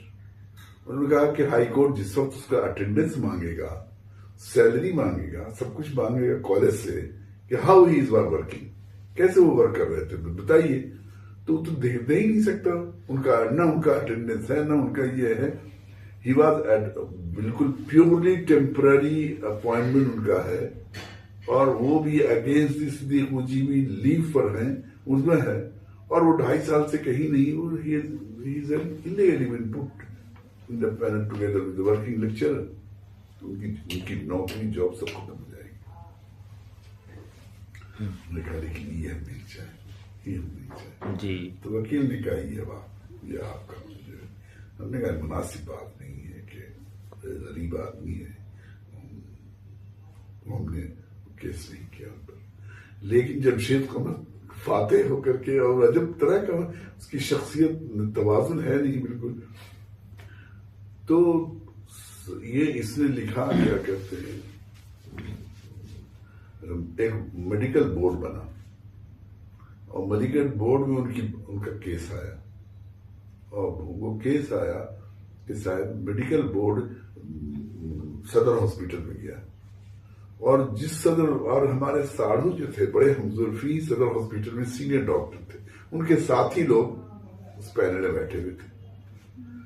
اگر ہم ان کو کہہ دیتے کہ یہ کر دیں کہ بھائی، اس لیے کوئی لکھ نہیں پاتے تھے چوک سے، اس نے لکھ دیا کہ اب ان کا یہ جو ہے یہ نہیں ہے، لیکن ان کو he needs surgery of the both the hands. اس کی وجہ سے ان کی نوکری وہاں بھی نہیں گئی۔ ہم نے ساروں ویسے نوکری نہیں جانی چاہیے۔ آخر کار وہ ہیڈ ڈکلیئر ہو گئے۔ اچھا، اس کے بعد انہوں نے شروع کیا، تو ہم نے سوچا کہ ان سے بات چیت پر کوئی بات نہیں ہونی چاہیے، ہم ان سے کرسپونڈنس بات کرنے لگے، جو بات ہو لکھ کر کے بس۔ نتیجہ ہے کہ پھر وہ یہ نوٹس ایسے ویسے کچھ آپ لکھ کے دیجیے، ہم لکھ کے آپ کو جواب دیں گے، تاکہ ہم لوگ زبان خراب نہ میری ہو، بات دوسری ہو جائے گی۔ انہوں نے پرنسپل کے ساتھ مل کے کچھ کمیٹیوں میں رہ گئے جس میں پیسے آتے جاتے تھے، اس لیے وہ اپنا وہ سب کرتے رہے۔ اس کے بعد میرا خورشید صاحب نے ٹرانسفر کرا دیا لوہر درگاہ۔ خیر، میری وائف ویمنس کالج میں تھی، میری وائف جمشید پور جوائن کیا تھا تو قدوائی صاحب نے یہاں ٹرانسفر کروایا، اور اس کے بعد تو ہم دونوں پھر خیر کس سال میں کون سا سال تھا؟ یہ ایگزیکٹ یاد نہیں ہے، دیکھ کر کے بتانا پڑے گا۔ 34 ہوگا، 83 84۔ ہاں یہ ہوگا۔ ہم نے اس کے بعد فوراً جیسی لیکچر ہم ہو گئے، ہم نے پی ایچ ڈی کے لیے رجسٹریشن کرایا۔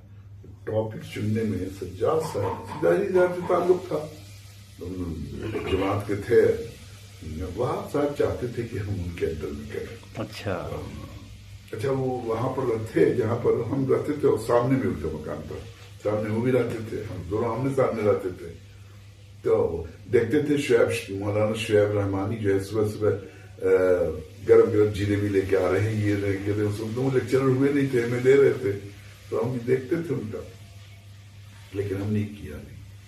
تو انہوں نے کہا کہ آپ مولانا مودودی کے نثری اسلوب پر کیجیے، اور مولانا مودودی کے نثری اسلوب پر ہم نے ایک مقالہ لکھا، مقالہ لکھ کر کے علی گڑھ یونیورسٹی میں وہی 82 وغیرہ میں میرے خیال میں ہم وہاں مقالہ پڑھنے کے لیے گئے، تو ابن فرید سے ملاقات ہوئی۔ اچھا، فلسفہ والے۔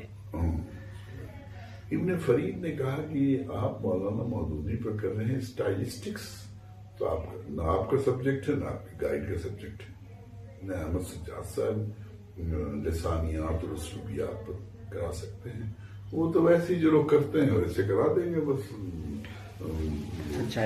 کوئی معروضی چیز ہوگی نہیں۔ مجھے بھی لگا کہ تو یہ ٹھیک نہیں۔ مظفر جو تھے، جو سجاد صاحب کے گویا شاگرد خاص تھے، وہ شاگرد صاحب سجاد صاحب، انہوں نے ہم سے کہا کہ آپ کو ہم تجربہ بتاتے ہیں، پی ایچ ڈی کے لیے ٹاپک کو بھی بھاری مت چنی، جو آسانی سے ہو جائے وہ کر لیجیے۔ تو شین صاحب پر شین مظفر پوری، تو ہم جا کے ان سے ملے، ان سے بات چیت سے لگا کہ یہ بھی بیچارہ بہت مظلوم ہے، اس پر کوئی کیا نہیں ہے، نہ کر رہا ہے، تو ہم نے ان سے بات کر لیا، اور شین مظفر پوری شخصیت اور فن، اس کو ہم نے پی ایچ ڈی کا عنوان بنا کے سجاد صاحب کے اندر میں رجسٹریشن کر لیا۔ شین مظفر پوری نے بھرپور تعاون کیا، انٹرویو لینے کے لیے 2-3 دفعہ گئے، پھر اور جو ان کی کتابوں سے متعلق تھے، جو ڈاکٹر عبد المغنی نے ان کے افسانے پر لکھا تھا، ان سے ملے، اور ان کے گھر کے لوگوں سے ملے، تو انہوں نے، میرا نشانہ یہ تھا کہ ہم 5 سال میں، جو 5 سال میکسیمم ہے اس میں ہم کر لیں، 4 سال کے اندر کر لیں۔ چنانچہ ہم لیکن تجربہ یہ بتاتا ہے کہ لوگ پی ایچ ڈی رجسٹریشن کرانے کے بعد، رجسٹریشن کرانے تک تو خلوص دوسرا رہتا ہے، جب آپ رجسٹر کرا لیجیے گا تو پھر وہ ایک پتہ نہیں ایک رشتے میں ایک ہے وہ کہ پھر لوگ سمجھتے ہیں کہ عادت بنی ہوئی ہے، دوڑیے جائیے آئیے بیٹھیے یہ وہ. ہم تو رفاقت کے جذبے سے کیا تھا، وہ جذبہ تھا نہیں، تو ہم محسوس کرنے لگے کہ اچھا مجھے یہاں اردو کے کوئی اس لیے میں ہم کو ادب کا ذوق نہیں بڑھ رہا تھا. کوئی اردو کا پروفیسر ہم کو لگتے ہی نہیں تھا کہ کوئی اس کو نہیں، کوئی پڑھا لکھا آدمی نہیں لگتا تھا. اوریجنل برین یہ وہاب صاحب کے اندر یہ تھا، تھوڑا وہ لگتا تھا کہ ادب پڑھے ہوئے معلومات کے اندر، چونکہ وہ انگریزی فارسی اور اردو تینوں. لیکن اور لوگ جو تھے یہاں وہ ایسے ہی تھے بالکل. اس لیے نہ میرا ذوق ادبی بڑھا نہ میں کچھ نہیں ہوا. بس سوچا کہ چلو بھائی جماعت اسلامی کی خدمت کریں گے. اور ایس ایس میموریل کالج میں اسٹوڈنٹ بھی نہیں تھے. اس زمانے میں ہم لوگ کا خیال یہ تھا کہ اردو کے اساتذہ کو 3 کام کرنا چاہیے. ایک تو اسٹوڈنٹ کو آبادی میں اردو کے فروغ کی کوشش کرنا چاہیے، طلبہ کو لا کر کے مدد ان کی مدد کرنا چاہیے. لیکن وہاں جمشید قمر کے رہنے کی وجہ سے وہ ہم لوگوں کے گروپ نہیں بن سکا. اور جمشید قمر کو اس سے کوئی مطلب بھی نہیں تھا، خالی اسی سب کی چیز تھی. تو جب میرا 4 سال جب پورا ہونے لگا تو ہم نے اس سال سوچا، دیکھا کہ سجاد صاحب کہہ رہے لکھ کر کے لائیے اور جمع کیجیے دکھائیے یہ وہ. تب ہم رمضان میں تراویح پڑھ کے آتے تھے اور بیٹھ کے صبح تک لکھتے تھے. اور ہم نے لکھ کر کے اس کے بعد اس زمانے ٹائپ وائپ نہیں تھا تو لکھوا کر کے جب سجاد صاحب کو دیا تو انہوں نے کہا بھائی اب تو ٹائم نہیں ہے ہمارا، ابھی تو وقت نہیں ہے. یعنی ہم نے کہا بھائی میرا تو وقت پر ہم کو جمع کرنا ہے.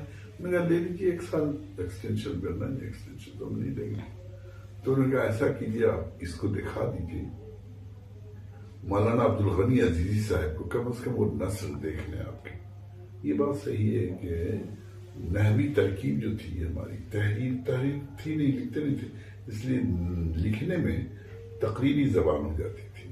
نثر لکھنے میں یہ خیر انہوں نے کہا ان کو دکھا دیجیے گا. اور آخر میں ہم لوگ کرنے میں تو ابو ذر عثمانی صاحب دیکھا. ابو ذر عثمانی صاحب نے کہا بھائی ہمارے لائق کوئی خدمت ہو تو کہیے.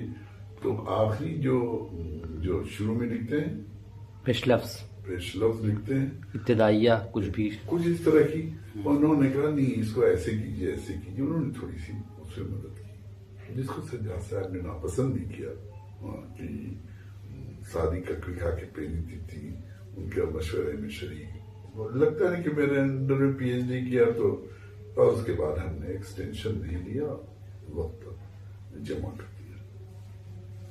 اس سے ہم کو فائدہ یہ ہوا کہ ہم کو میرٹ پر 8 ایئرس میرٹ پروموشن اسکیم میں ہم ریڈر بن گئے. یعنی 6 دسمبر 80 میں جوائن کیا تھا، 88 میں ہم ہو گئے. اب وہ لڑائی چلتی رہی ہمیشہ کہ ہم کو 81 سے مانا جائے گا، پروموشن 89 دیا جائے گا، 88 دیا جائے گا. وہ چلتی رہی لڑائی. لیکن اپنے وقت پر پی ایچ ڈی. اسی درمیان میں ہم کو ایران جانے کا موقع ملا، پاکستان جانے کا موقع ملا، کویت جانے کا موقع ملا. لیکن یہ سب سفر ہمارا اسلامی رہا. صرف پاکستان ہم گئے تو وہ ادبی گروپ میں گئے تو وہاں ہم نے تعمیری ادب سلیم کی شاعری پر کراچی میں، سلیم احمد کی شاعری کی معنویت پر ہم نے مقالہ پڑھا کراچی میں. سلیم صاحب کے تھے وہ شعر و اشعار ہم کو بھی یاد ہے. وہ زبان و ادب میں چھپا بھی تھا، پھر وہ کہیں چھپا نہیں. محبت ہے بڑی کچھ عمر میں اور ہے ہوس چھوٹی، مگر دل ہے کہ ہے سو جان سے لہلو چوٹی پر. کیا بات ہے. سلیم بڑے شاعر بھی ہیں اور جی بالکل ناقد بھی ہیں. وہیں لکھ کر کے یہاں ادبی طور پر گویا ہماری ایک دم عدم دلچسپی رہی. کبھی بھی ہم کو اردو کے ادیب اور شاعر اور فنکار کبھی ہم کو بھائی نہیں. یہ منافقت کی وجہ سے. ہاں، اخلاقی پستی الگ، اور کوئی پڑھا لکھا آدمی بھی نہیں لگتا تھا. ایسے ہی لوگ کٹ پیسی ادھر کرتے ہیں. انگریزی کتاب کا دیکھ کے ترجمہ کر لیا، پاکستانی کتاب کا. وہ ہم لوگ سائنس کے اسٹوڈنٹ، آپ بولیں گے تو ہم پتہ چل رہا ہے نا کہ آپ کہاں سے بول رہے ہیں. اوریجنل آپ کی تھنکنگ کیا ہے. بالکل بہت مشکل ہو جاتی ہے لوگوں کو یہ کرنا. اس لیے ہم گویا بس ہمارا سیٹسفیکشن علامہ حمید الدین فراہی رحمۃ اللہ علیہ کی قرآن فہمی سے. مولانا آزاد میرے پہلے ہیرو ہیں. علامہ، اس کے بعد اقبال، اس کے بعد مودودی، علامہ حمید الدین فراہی، یہ چار میرے ہیرو ہیں. واہ. بس یہ چار آدمی سے، مولانا آزاد سے ہم سمجھتے ہیں کہ پریکٹیکل پالیٹکس میں اتنا بڑا آدمی مسلم دنیا میں 20ویں صدی میں. یہ اقبال کی شاعری آپ سمجھتے ہی ہیں کہ اتنا بڑا آدمی. اور مولانا مودودی نے جو بہت بڑا چیلنج دنیا کے سامنے، یعنی ایک دم ماڈرن ورلڈ میں جب دنیا اسلام کی لڑائی، ازم کی لڑائی میں کنورٹ ہو گئی، یہ پہلا شخص ہے جس نے اسلام کو کہا کہ یہ صرف مذہب نہیں ہے، یہ آئیڈیولوجی ہے، یہ ازم ہے. دنیا کے تمام ازم سے برطرف نئی اصطلاحات میں گفتگو کی. علامہ حمید الدین فراہی نے جب سر سید نے قرآن کی تعویل میں غلطیاں کی، اس شخص نے قرآن فہمی کے ایک ایسا اصول دریافت کیا کہ آج ساری دنیا میں، یعنی اس معاملے میں شاہ ولی اللہ اور دوسرے سب کو پیچھے چھوڑ دیا. مولانا علامہ حمید الدین فراہی رحمۃ اللہ علیہ. تو ان کی کتاب پڑھنے کے بعد ڈائریکٹ قرآن کو سمجھنے کا ایک نیا ذوق پیدا ہو جاتا ہے. مولانا آزاد بھی، یعنی مسلمان قوم کو، یعنی آزادی کی جد و جہد کی لڑائی کو انہوں نے اسلامی پرسپیکٹو میں پیش کیا. بہت بڑی موقع تھا. بس یہ چار آدمی سے گویا علمی فکری طور پر متاثر ہوئے اور اسی کے اثرات رہے. بعد میں ہم مولانا آزاد کے جو پولیٹیکل وزڈم ہے اس کو لے کے یونائٹڈ مڈل فورم، جو بھی سرگرمیاں ہماری ہیں، مولانا مودودی کے اس کی وجہ سے جماعت اسلامی، اقبال جو ہیں اس کی وجہ سے جو بھی شعر و ادب کا ذوق، اور علامہ فراہی کی وجہ سے قرآن فہمی، درس قرآن، یہ ساری چیز.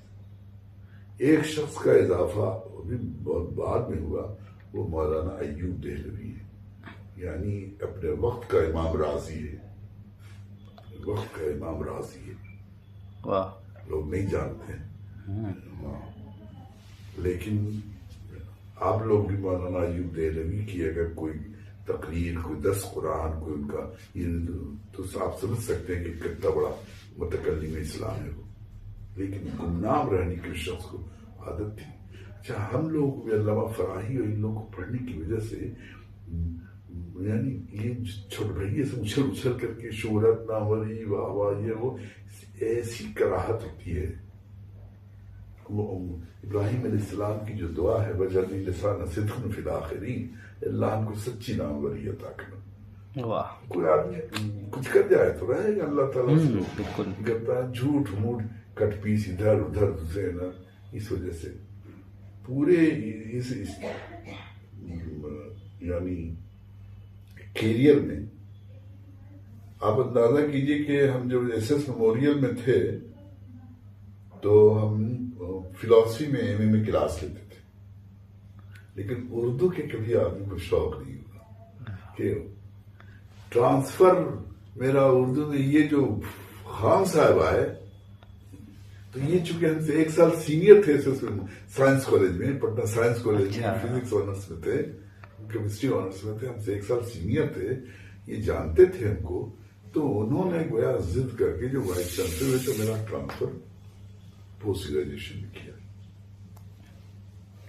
تب گیا جب پوسٹ گریجویشن میرا ہوا، 4 سال میری سروس رہ گئی، تب ہوا تب ہم نے یہاں آ کر کے پڑھائی میں دلچسپی لوگوں کو لی، کہ دیکھتے کہ لوگ نہ نیٹ کرتے ہیں، نہ جی آر ایف کرتے ہیں، نہ پڑھتے ہیں، نہ کچھ کرتے ہیں. تو یہ چند افراد جو ہیں ان سے ایس ایس میموریل کالج میں نہ طلبہ ہوتے تھے. کبھی کبھی تو ایسا احساس ہوتا تھا کہ پتہ نہیں یہ یہاں کی ملازمت سے جو پیسے ملتے ہیں جائز بھی ہوں گے کہ نہیں. لیکن ہم سوچتے تھے کہ ہمارا اتنا وقت لگتا ہے، ہم ڈیلی جائیں گے. وہاں جتنے پروفیسر تھے وہ یہ سمجھتے تھے کہ رضا صاحب جھوٹ نہیں بولیں گے. ہم نے ان سے کہا رکھا تھا کہ جھوٹ جو ہے یا تو بیوقوف آدمی بولتا ہے یا بزدل بولتا ہے. لوگ نہیں مانتے تھے. جب رامائن ہوئی تو کرشن کو کا کردار ہے، پورے رامائن میں کرشن کہیں جھوٹ نہیں بولتے. تو ہم نے کہا دیکھو کرشن عقل مند آدمی نہیں بولتا. اور میرا ابھی بھی خیال ہے کہ جھوٹ یا تو بزدل بولتا ہے یا بیوقوف بولتا ہے. اسی لیے جب وہاں یہ ہوا کہ وائس چانسلر آنے والے ہیں، فلاں آنے والے ہیں، اور ہوا کہ اٹینڈنس لوگ لکھ کے بنائیں. ٹیچر تو اٹینڈنس لکھ کے دینے کی کوئی ضرورت نہیں. ٹیچر تو کلاس لیتا ہوئی اس کا اٹینڈنس ہے. لیکن جب پاس ہوا تو ہم نے کہا دیکھو ایک بات بتا دیتے ہیں، ہم اس پر ٹائم نہیں لکھیں گے. آپ آ رہے ہیں 12 بجے 1 بجے لکھ رہے ہیں 9 بجے، یہ ہم نہیں کر سکتے. نمبر 1. وائس چانسلر اگر پوچھ دیا ہم سے تو کہیں کہ سب جھوٹے بات ہے. نتیجہ ہے کہ پون چوبے یہ سب کرتے کیا تھے کہ ہم کو سامنے آنے ہی نہیں دیتے تھے. اپنا ہم کو کوئی شوق نہیں ہے کہ آپ لوگ کے خلاف ہی کریں. تو وہاں پی جی میں جب ہم آئے تو ہم کو طلبہ سے ایک محبت بھی ملی، طلبہ کو ہم بھی پڑھانے لگے. لیکن اساتذہ ویسی رہے. یہ اندازہ کی جب ہم ایس ایس میموریل میں تھے تو ایک لڑکا جی آر ایف کیا تھا، وہ آ کر کے میرے انڈر میں پی ایچ ڈی کیا. اس کو کتنا پریشان کیا ان لوگوں نے. اور یہاں ان لوگ بار بار اس کو سمجھاتے رہے کہ تم ایس ایس میموریل ہم لوگ کے انڈر میں کرو. وہ بولے کہ نہ ہم ان کے انڈر میں کریں گے. تو اس کو بہت دن تک تو روکے رکھا، پھر اس کے بعد پریشان کیا.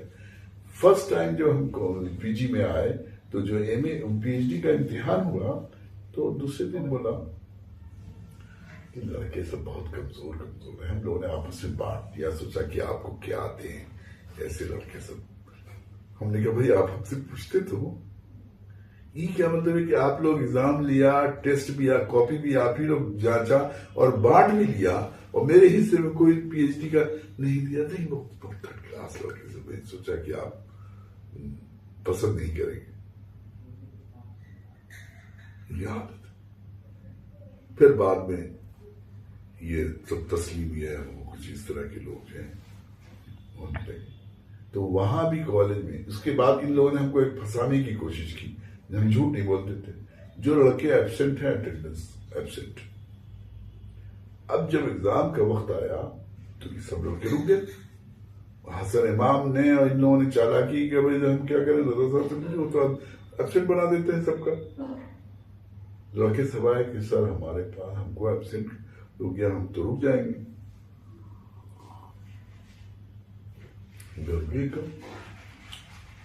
ہم لوگ بیٹھ کے طے کر لیں گے کہ آپ لوگ اٹینڈنس کر لیجیے، کلاس کر لیجیے. ہم لوگ ایکسٹرا کلاس کریں گے آپ کے لیے.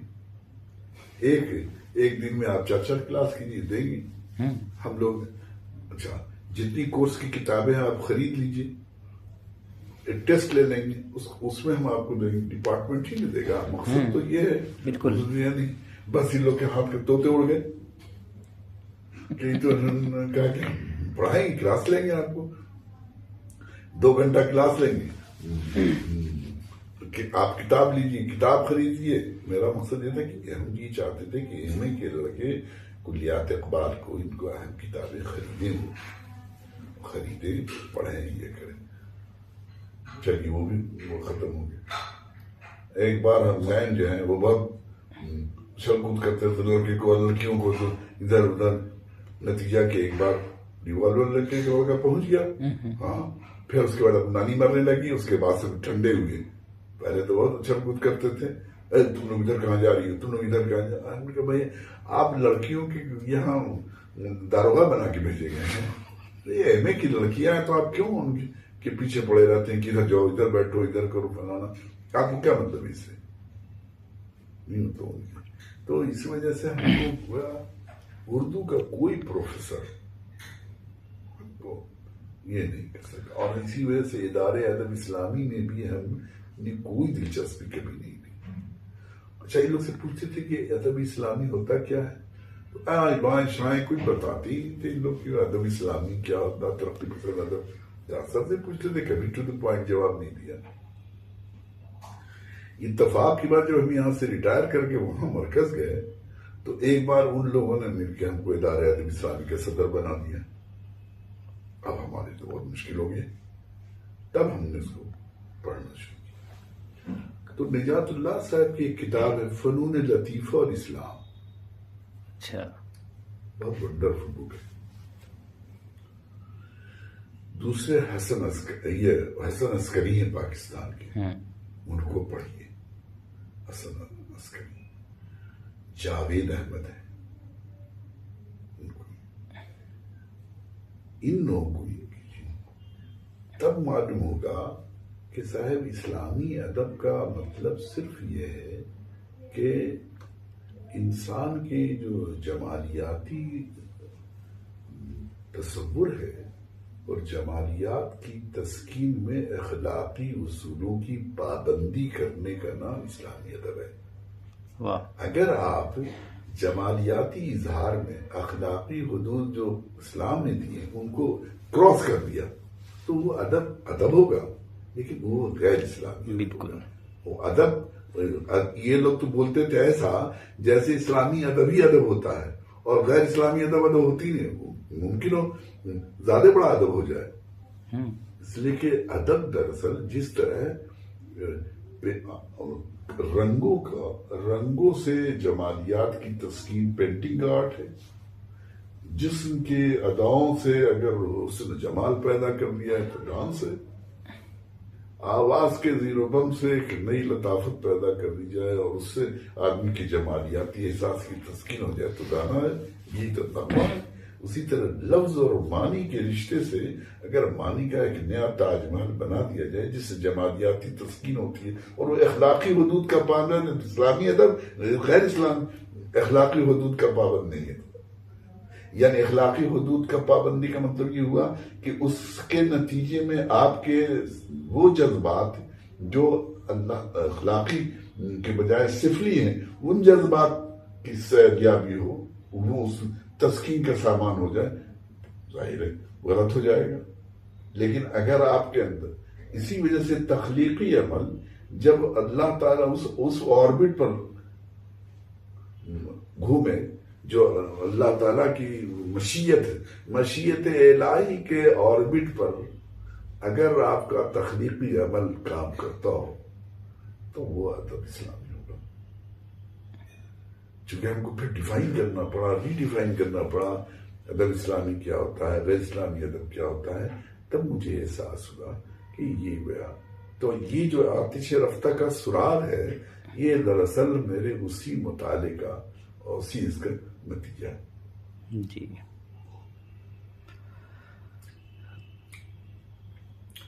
ہم شخصیتوں کا خاکہ نگاری جو ہے وہ جو ہم کسی سوانح، اس لیے کہ میرا بنیادی طور پر کیونکہ ہم نے پی ایچ ڈی نثری میں کیا تھا، نثر کے اسناد۔ پی ایچ ڈی کب ہوئی تھی سر؟ جمع کب ہوئی تھی؟ میرے خیال میں ہوئی 86 میں ہوئی ہوگی، دسمبر جنوری 86 میں، وہ بھی بتا دیں گے تاکہ ٹو دا پوائنٹ رہے۔ تو کیا بتا رہے تھے ابھی؟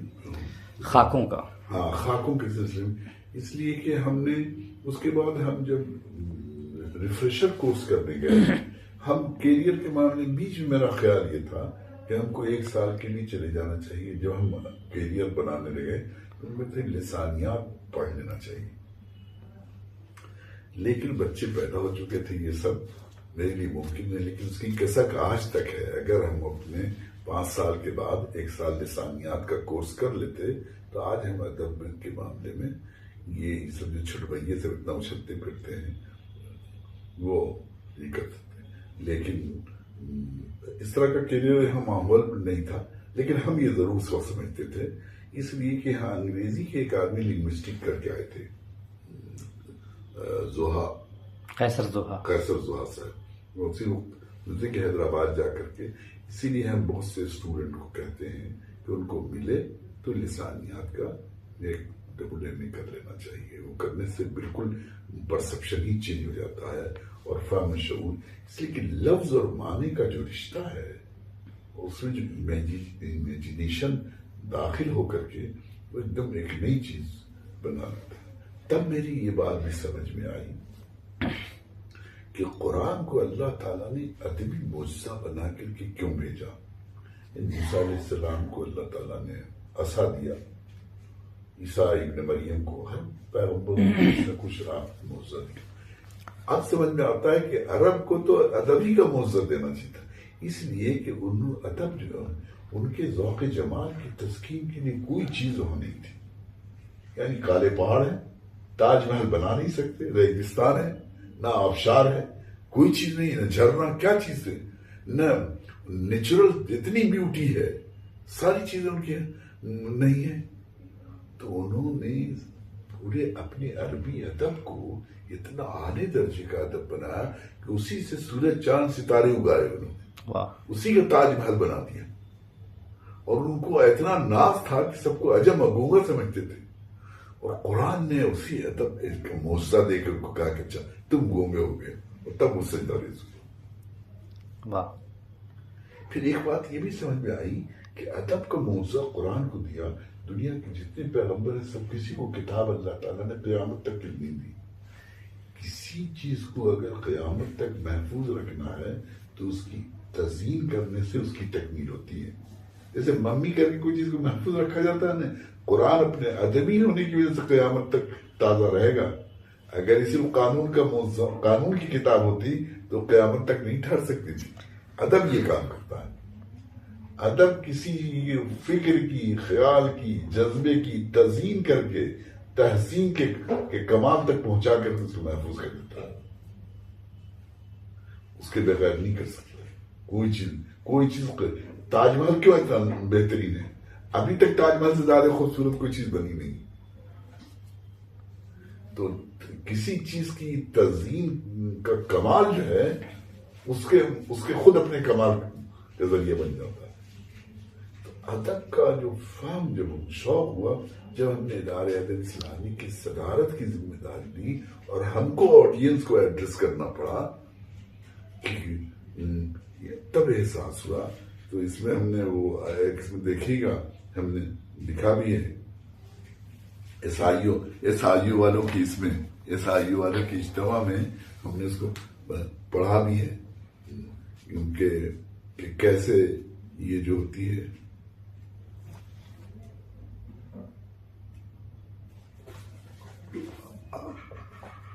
وہ ادب کے پورا لکھنے میں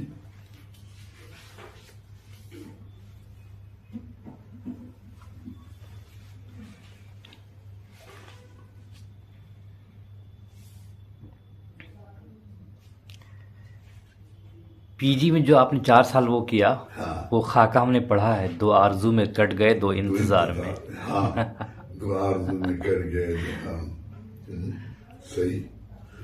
پی جی کہاں سے آئے تھے سر؟ لوہردگا سے. جی پی جی کہاں سے آئے تھے؟ لوہردگا سے. وہاں سے 6 مہینے کے بعد چلے آئے.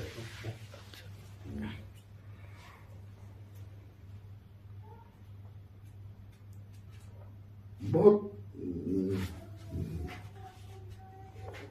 تو ادب، اسی لیے میری ادب کی دلچسپی جو ہے وہ رہی.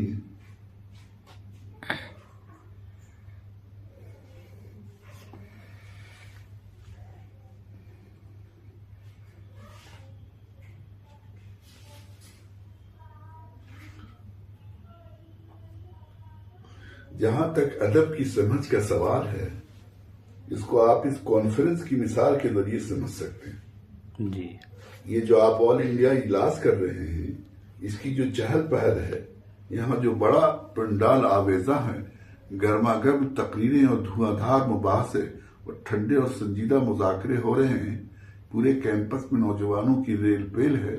آسام و بنگال سے لے کر چنئی اور کیرالہ تک ہر زبان، بولی اور رنگ روپ کے گورے اور سولے نوجوان مختلف کیمپوں میں خیمہ زن ہیں۔ کھانے پینے کے سامان اور آمد و رفت کی اپنی ہنگامہ آرائیاں ہیں۔ ان سب باتوں کی رپورٹنگ اخباروں میں نئے نئے عنوانات اور سرخیوں کے تحت ہوگی۔ یہ صحافت ہے، یہ صحافت کا کام ہے۔ لیکن اس پورے اجلاس کے پیچھے جو اصل جذبہ اور خواب کام کر رہا ہے، جس کے سبب آپ اجلاس میں فقط جسمانی اور ذہنی طور پر شریک نہیں ہیں بلکہ اپنے خواب میں ایک نیا رنگ بھی بھر رہے ہیں۔ ان ظاہری ہنگاموں سے دل کے اندر کچھ مضطرب ادائیں جنم لے رہی، کچھ عزائم پل رہے ہیں۔ آپ کی اس حسین خواب، پاکیزہ خیال، جذبے کی حرارت، دل کی دھڑکن کو اگر الفاظ کا جامع اس طرح پہنا دیا جائے کہ دوسرے لوگ بھی اس دھڑکن کو سن سکیں، جذبے کی تپش کو محسوس کریں اور آپ کے خواب و خیال کا حسن ان کی نگاہوں میں سما جائے، تو اسی کو ادب لٹریچر کہتے ہیں۔ صحافت ظاہر کی خبر ہے، ادب باطن کا حال ہے۔ واہ! اس نے صحیح کہا ہے، اخبار ظاہر کا ادب ہے اور ادب باطن کا اخبار ہے۔ ہمارے تحریکی حلقوں میں کبھی کبھی جمالیاتی لذت، ایستھیٹک ڈیلائٹ اور تفریحی مزہ، ریکریشن فن یعنی سندرج اور منورنجن کے فرق لوگ بھول جاتے ہیں۔ اس سے بھی حلقہ ادب کو نقصان پہنچا۔ عزیز نوجوانوں، آپ جتنے طلبہ ہیں تشریف لائے ہیں وہ تفریحی تجربے کے لیے نہیں آئے ہیں بلکہ ایک نصب کے تحت ایک روحانی اور جمالیاتی تجربے سے گزر رہے ہیں۔ آپ اپنے مقام پر ہوتے تو آپ کے دلوں کی دھڑکن کا یہ حال نہ ہوتا، من کی دنیا کا یہ گلاری رنگ بھی نہ ہوتا جو ابھی شرکت کے بعد آپ دیکھ رہے ہیں۔ دل کے اس حال کو قال بنا کر الفاظ کی رگوں میں دوڑا دینا ادب کا کام ہے۔ یاد رکھیے، آپ کے ذہنی اور جمالیاتی تجربے جن سے آپ گزر رہے ہیں وہ بہت لطیف اور قیمتی ہیں۔ ہفتہ 10 دنوں کے بعد یہ دولت گم ہو جائے گی۔ ان اہم تجربوں کی اس طرح محفوظ کر لینا کہ آپ جب چاہیں اس کو تازہ کر دیں، بڑا کام ہے۔ یہ کام ادب کرتا ہے۔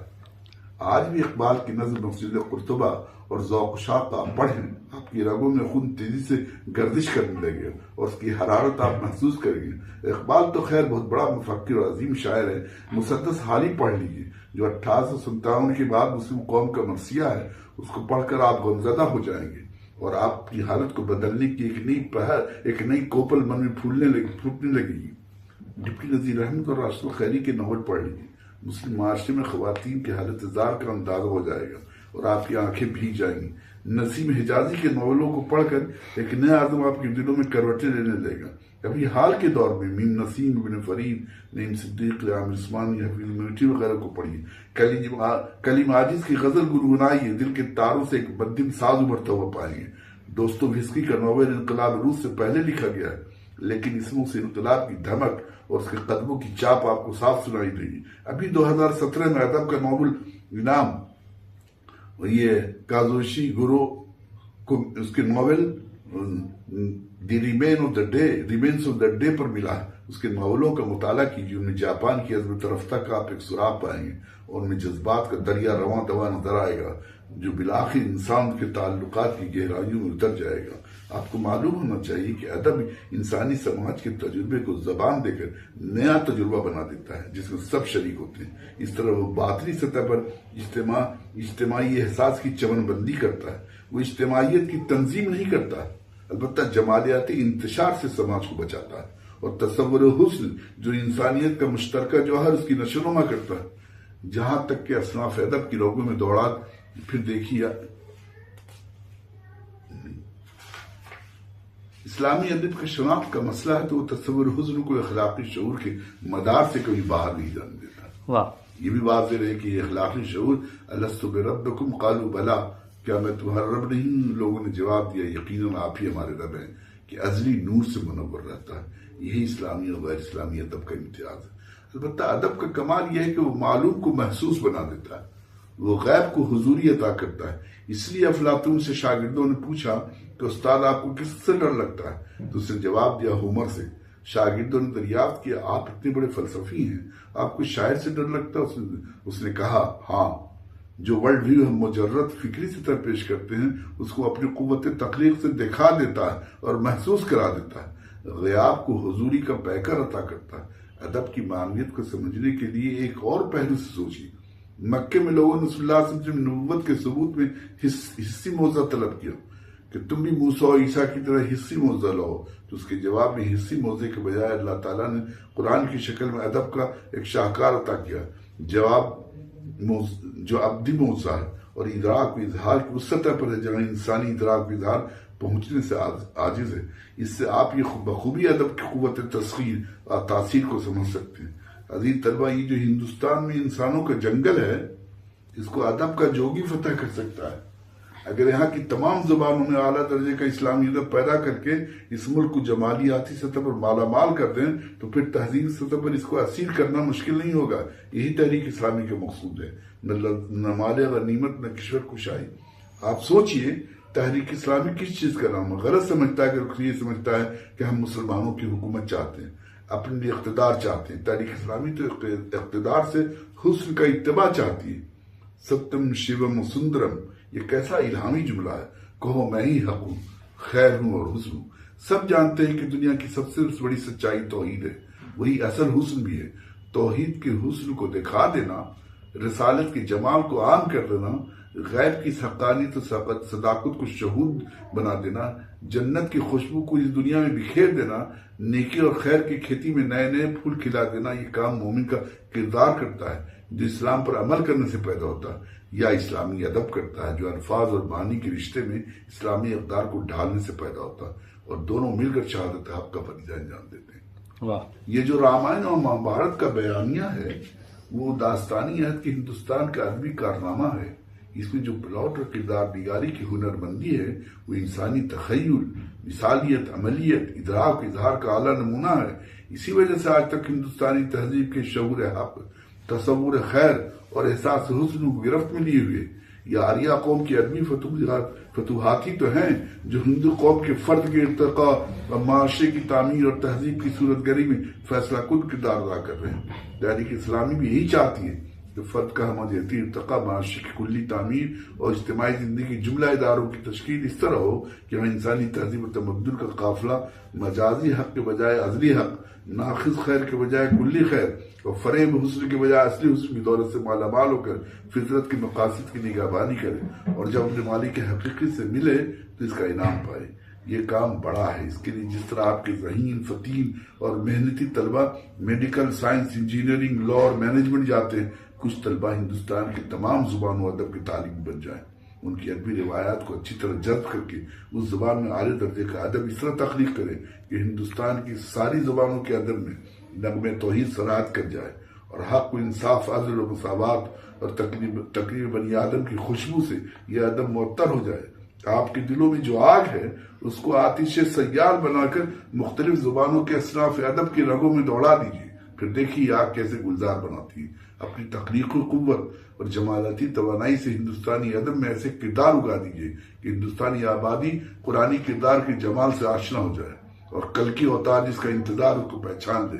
یاد رکھیے، ادب منزل کا پتہ نہیں بتاتا ہے، اس کو حسین بنا دیتا ہے، راستہ نہیں دکھاتا ہے، راہ کو کوئی جانا بنا دیتا ہے، کسی موقف کو جسٹیفائی نہیں کرتا ہے بلکہ بیوٹیفائی کرتا ہے۔ شعر و ادب کا وظیفہ معنی کی جمالیاتی تشکیل ہے، ایستھیٹائزیشن آف میننگ ہے۔ تعمیری ادب جذبہ و احساس کا تزکیہ کرتا ہے۔ وہ کسی قوم کے تصور حسن کا پاسباں، وہ ایک قطرے خون جو دل کی بہار ہے، اس کو انابی رکھتا ہے۔ واضح رہے کہ سماج کے اندر موجود ذہانت و قوت سے وابستہ رہ کر ہی کوئی بڑی تحریک بروبال لا سکتی ہے۔ اگر تخلیقی توانائی اور ادب کی تسخیری قوت سے کسی تحریک کو کمک نہ ملتی رہی تو تحریک فقط ذہنی ورزش کی انجمن یا بے رنگ ببو چمن بن جائے گی اور وقت کے ساتھ سپاٹ ہو کر ویرانے میں تبدیل ہو جائے گی۔ حضرات، تحریک اسلامی کا ادبی محاذ اور ادارے ادب اسلامی آج تنظیم کے پرانے گملے میں مخدوش دیوار پر اگے ہوئے بوڑھے پیڑوں کے سائے میں ایک خزاں رسیدہ پودے کی طرح سوکھ رہا ہے۔ ترقی پسندی اور جدید کے دور میں اس کی خوشبو پورے چمن کو معطر کر رہی تھی۔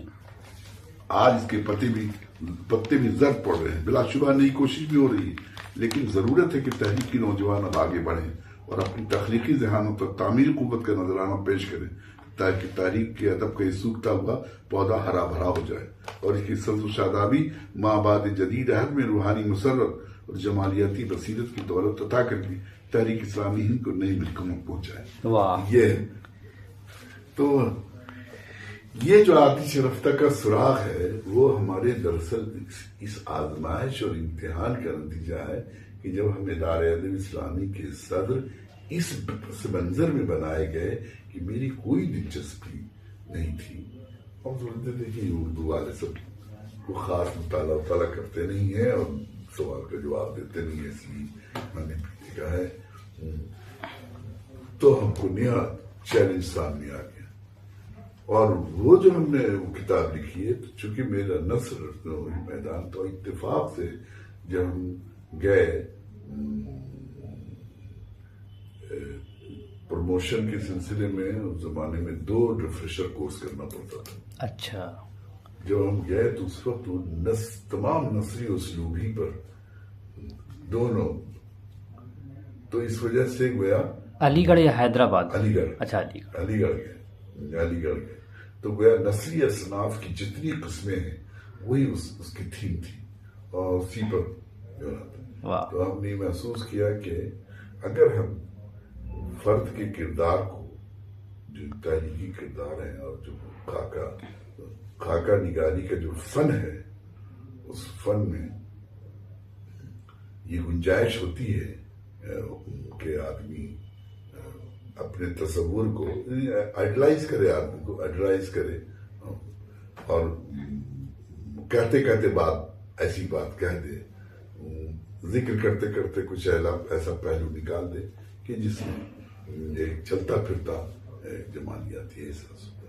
اس میں حسن پر بھی ایک پورا پیراگراف ہے کہ حسن کیا ہے. ہاں، ایک آدمی نے اس کو آواز بھی دیا ہے، وہ ہم کو بھیجا تھا ایک بار، تو ہم سوچے کہ آتش رفتہ سے اس نے یہ 2 کتابیں.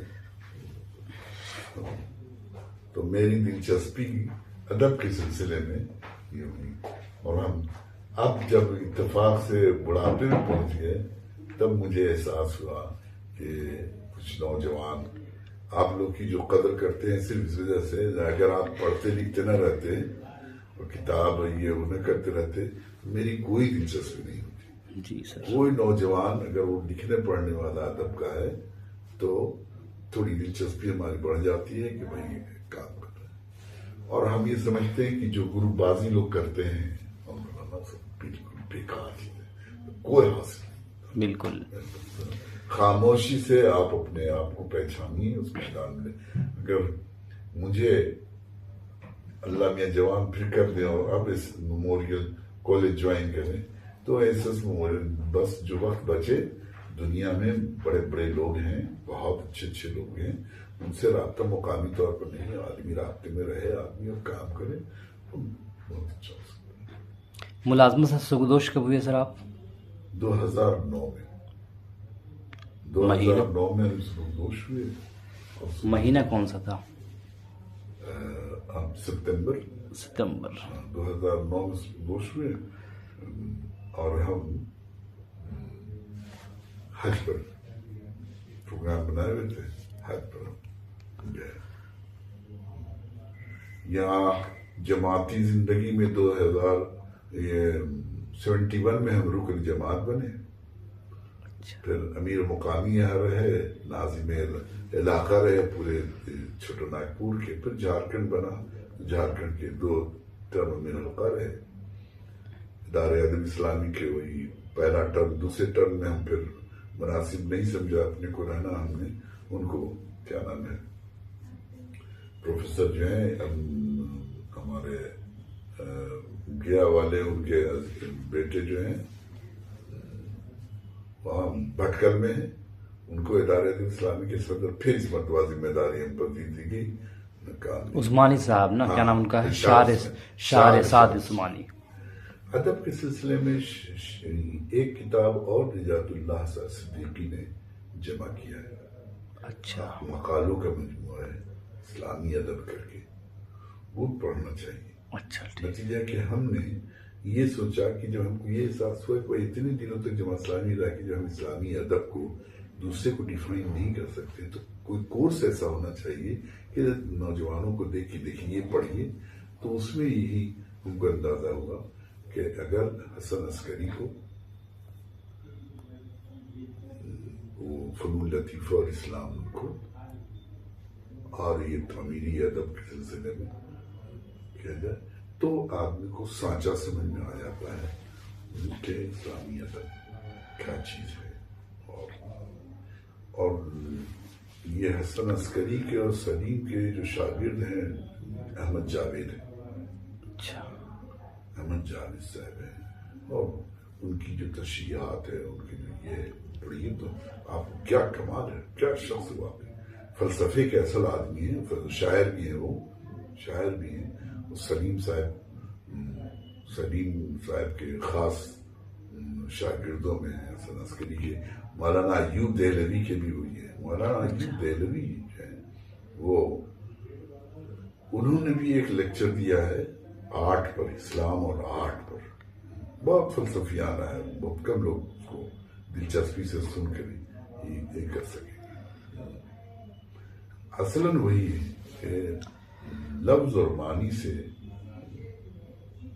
جب ایک آخری بات جو عام طور سے لوگوں کی فکری نشو و نما نہیں ہوتی ہے, اس کی وجہ وہی ہے جو اس دن ہم آپ سے عرض کر رہے تھے کہ آدمی عام طور سے حافظے میں ہر چیز کو رکھنا چاہتا ہے.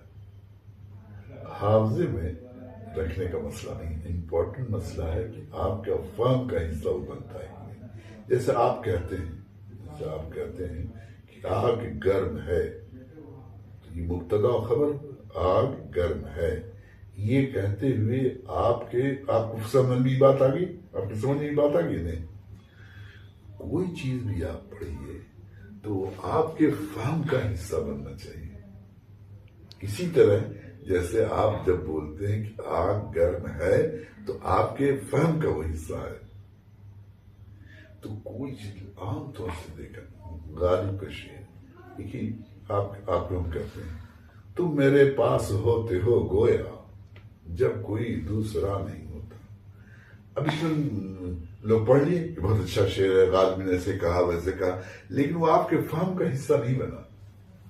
فہم کا حصہ ہے آپ کے, اب بتائیے تو پھر کیا کمال ہے. تم میرے پاس ہوتے ہو گویا جب کوئی دوسرا نہیں, کیا اس میں کمال ہے.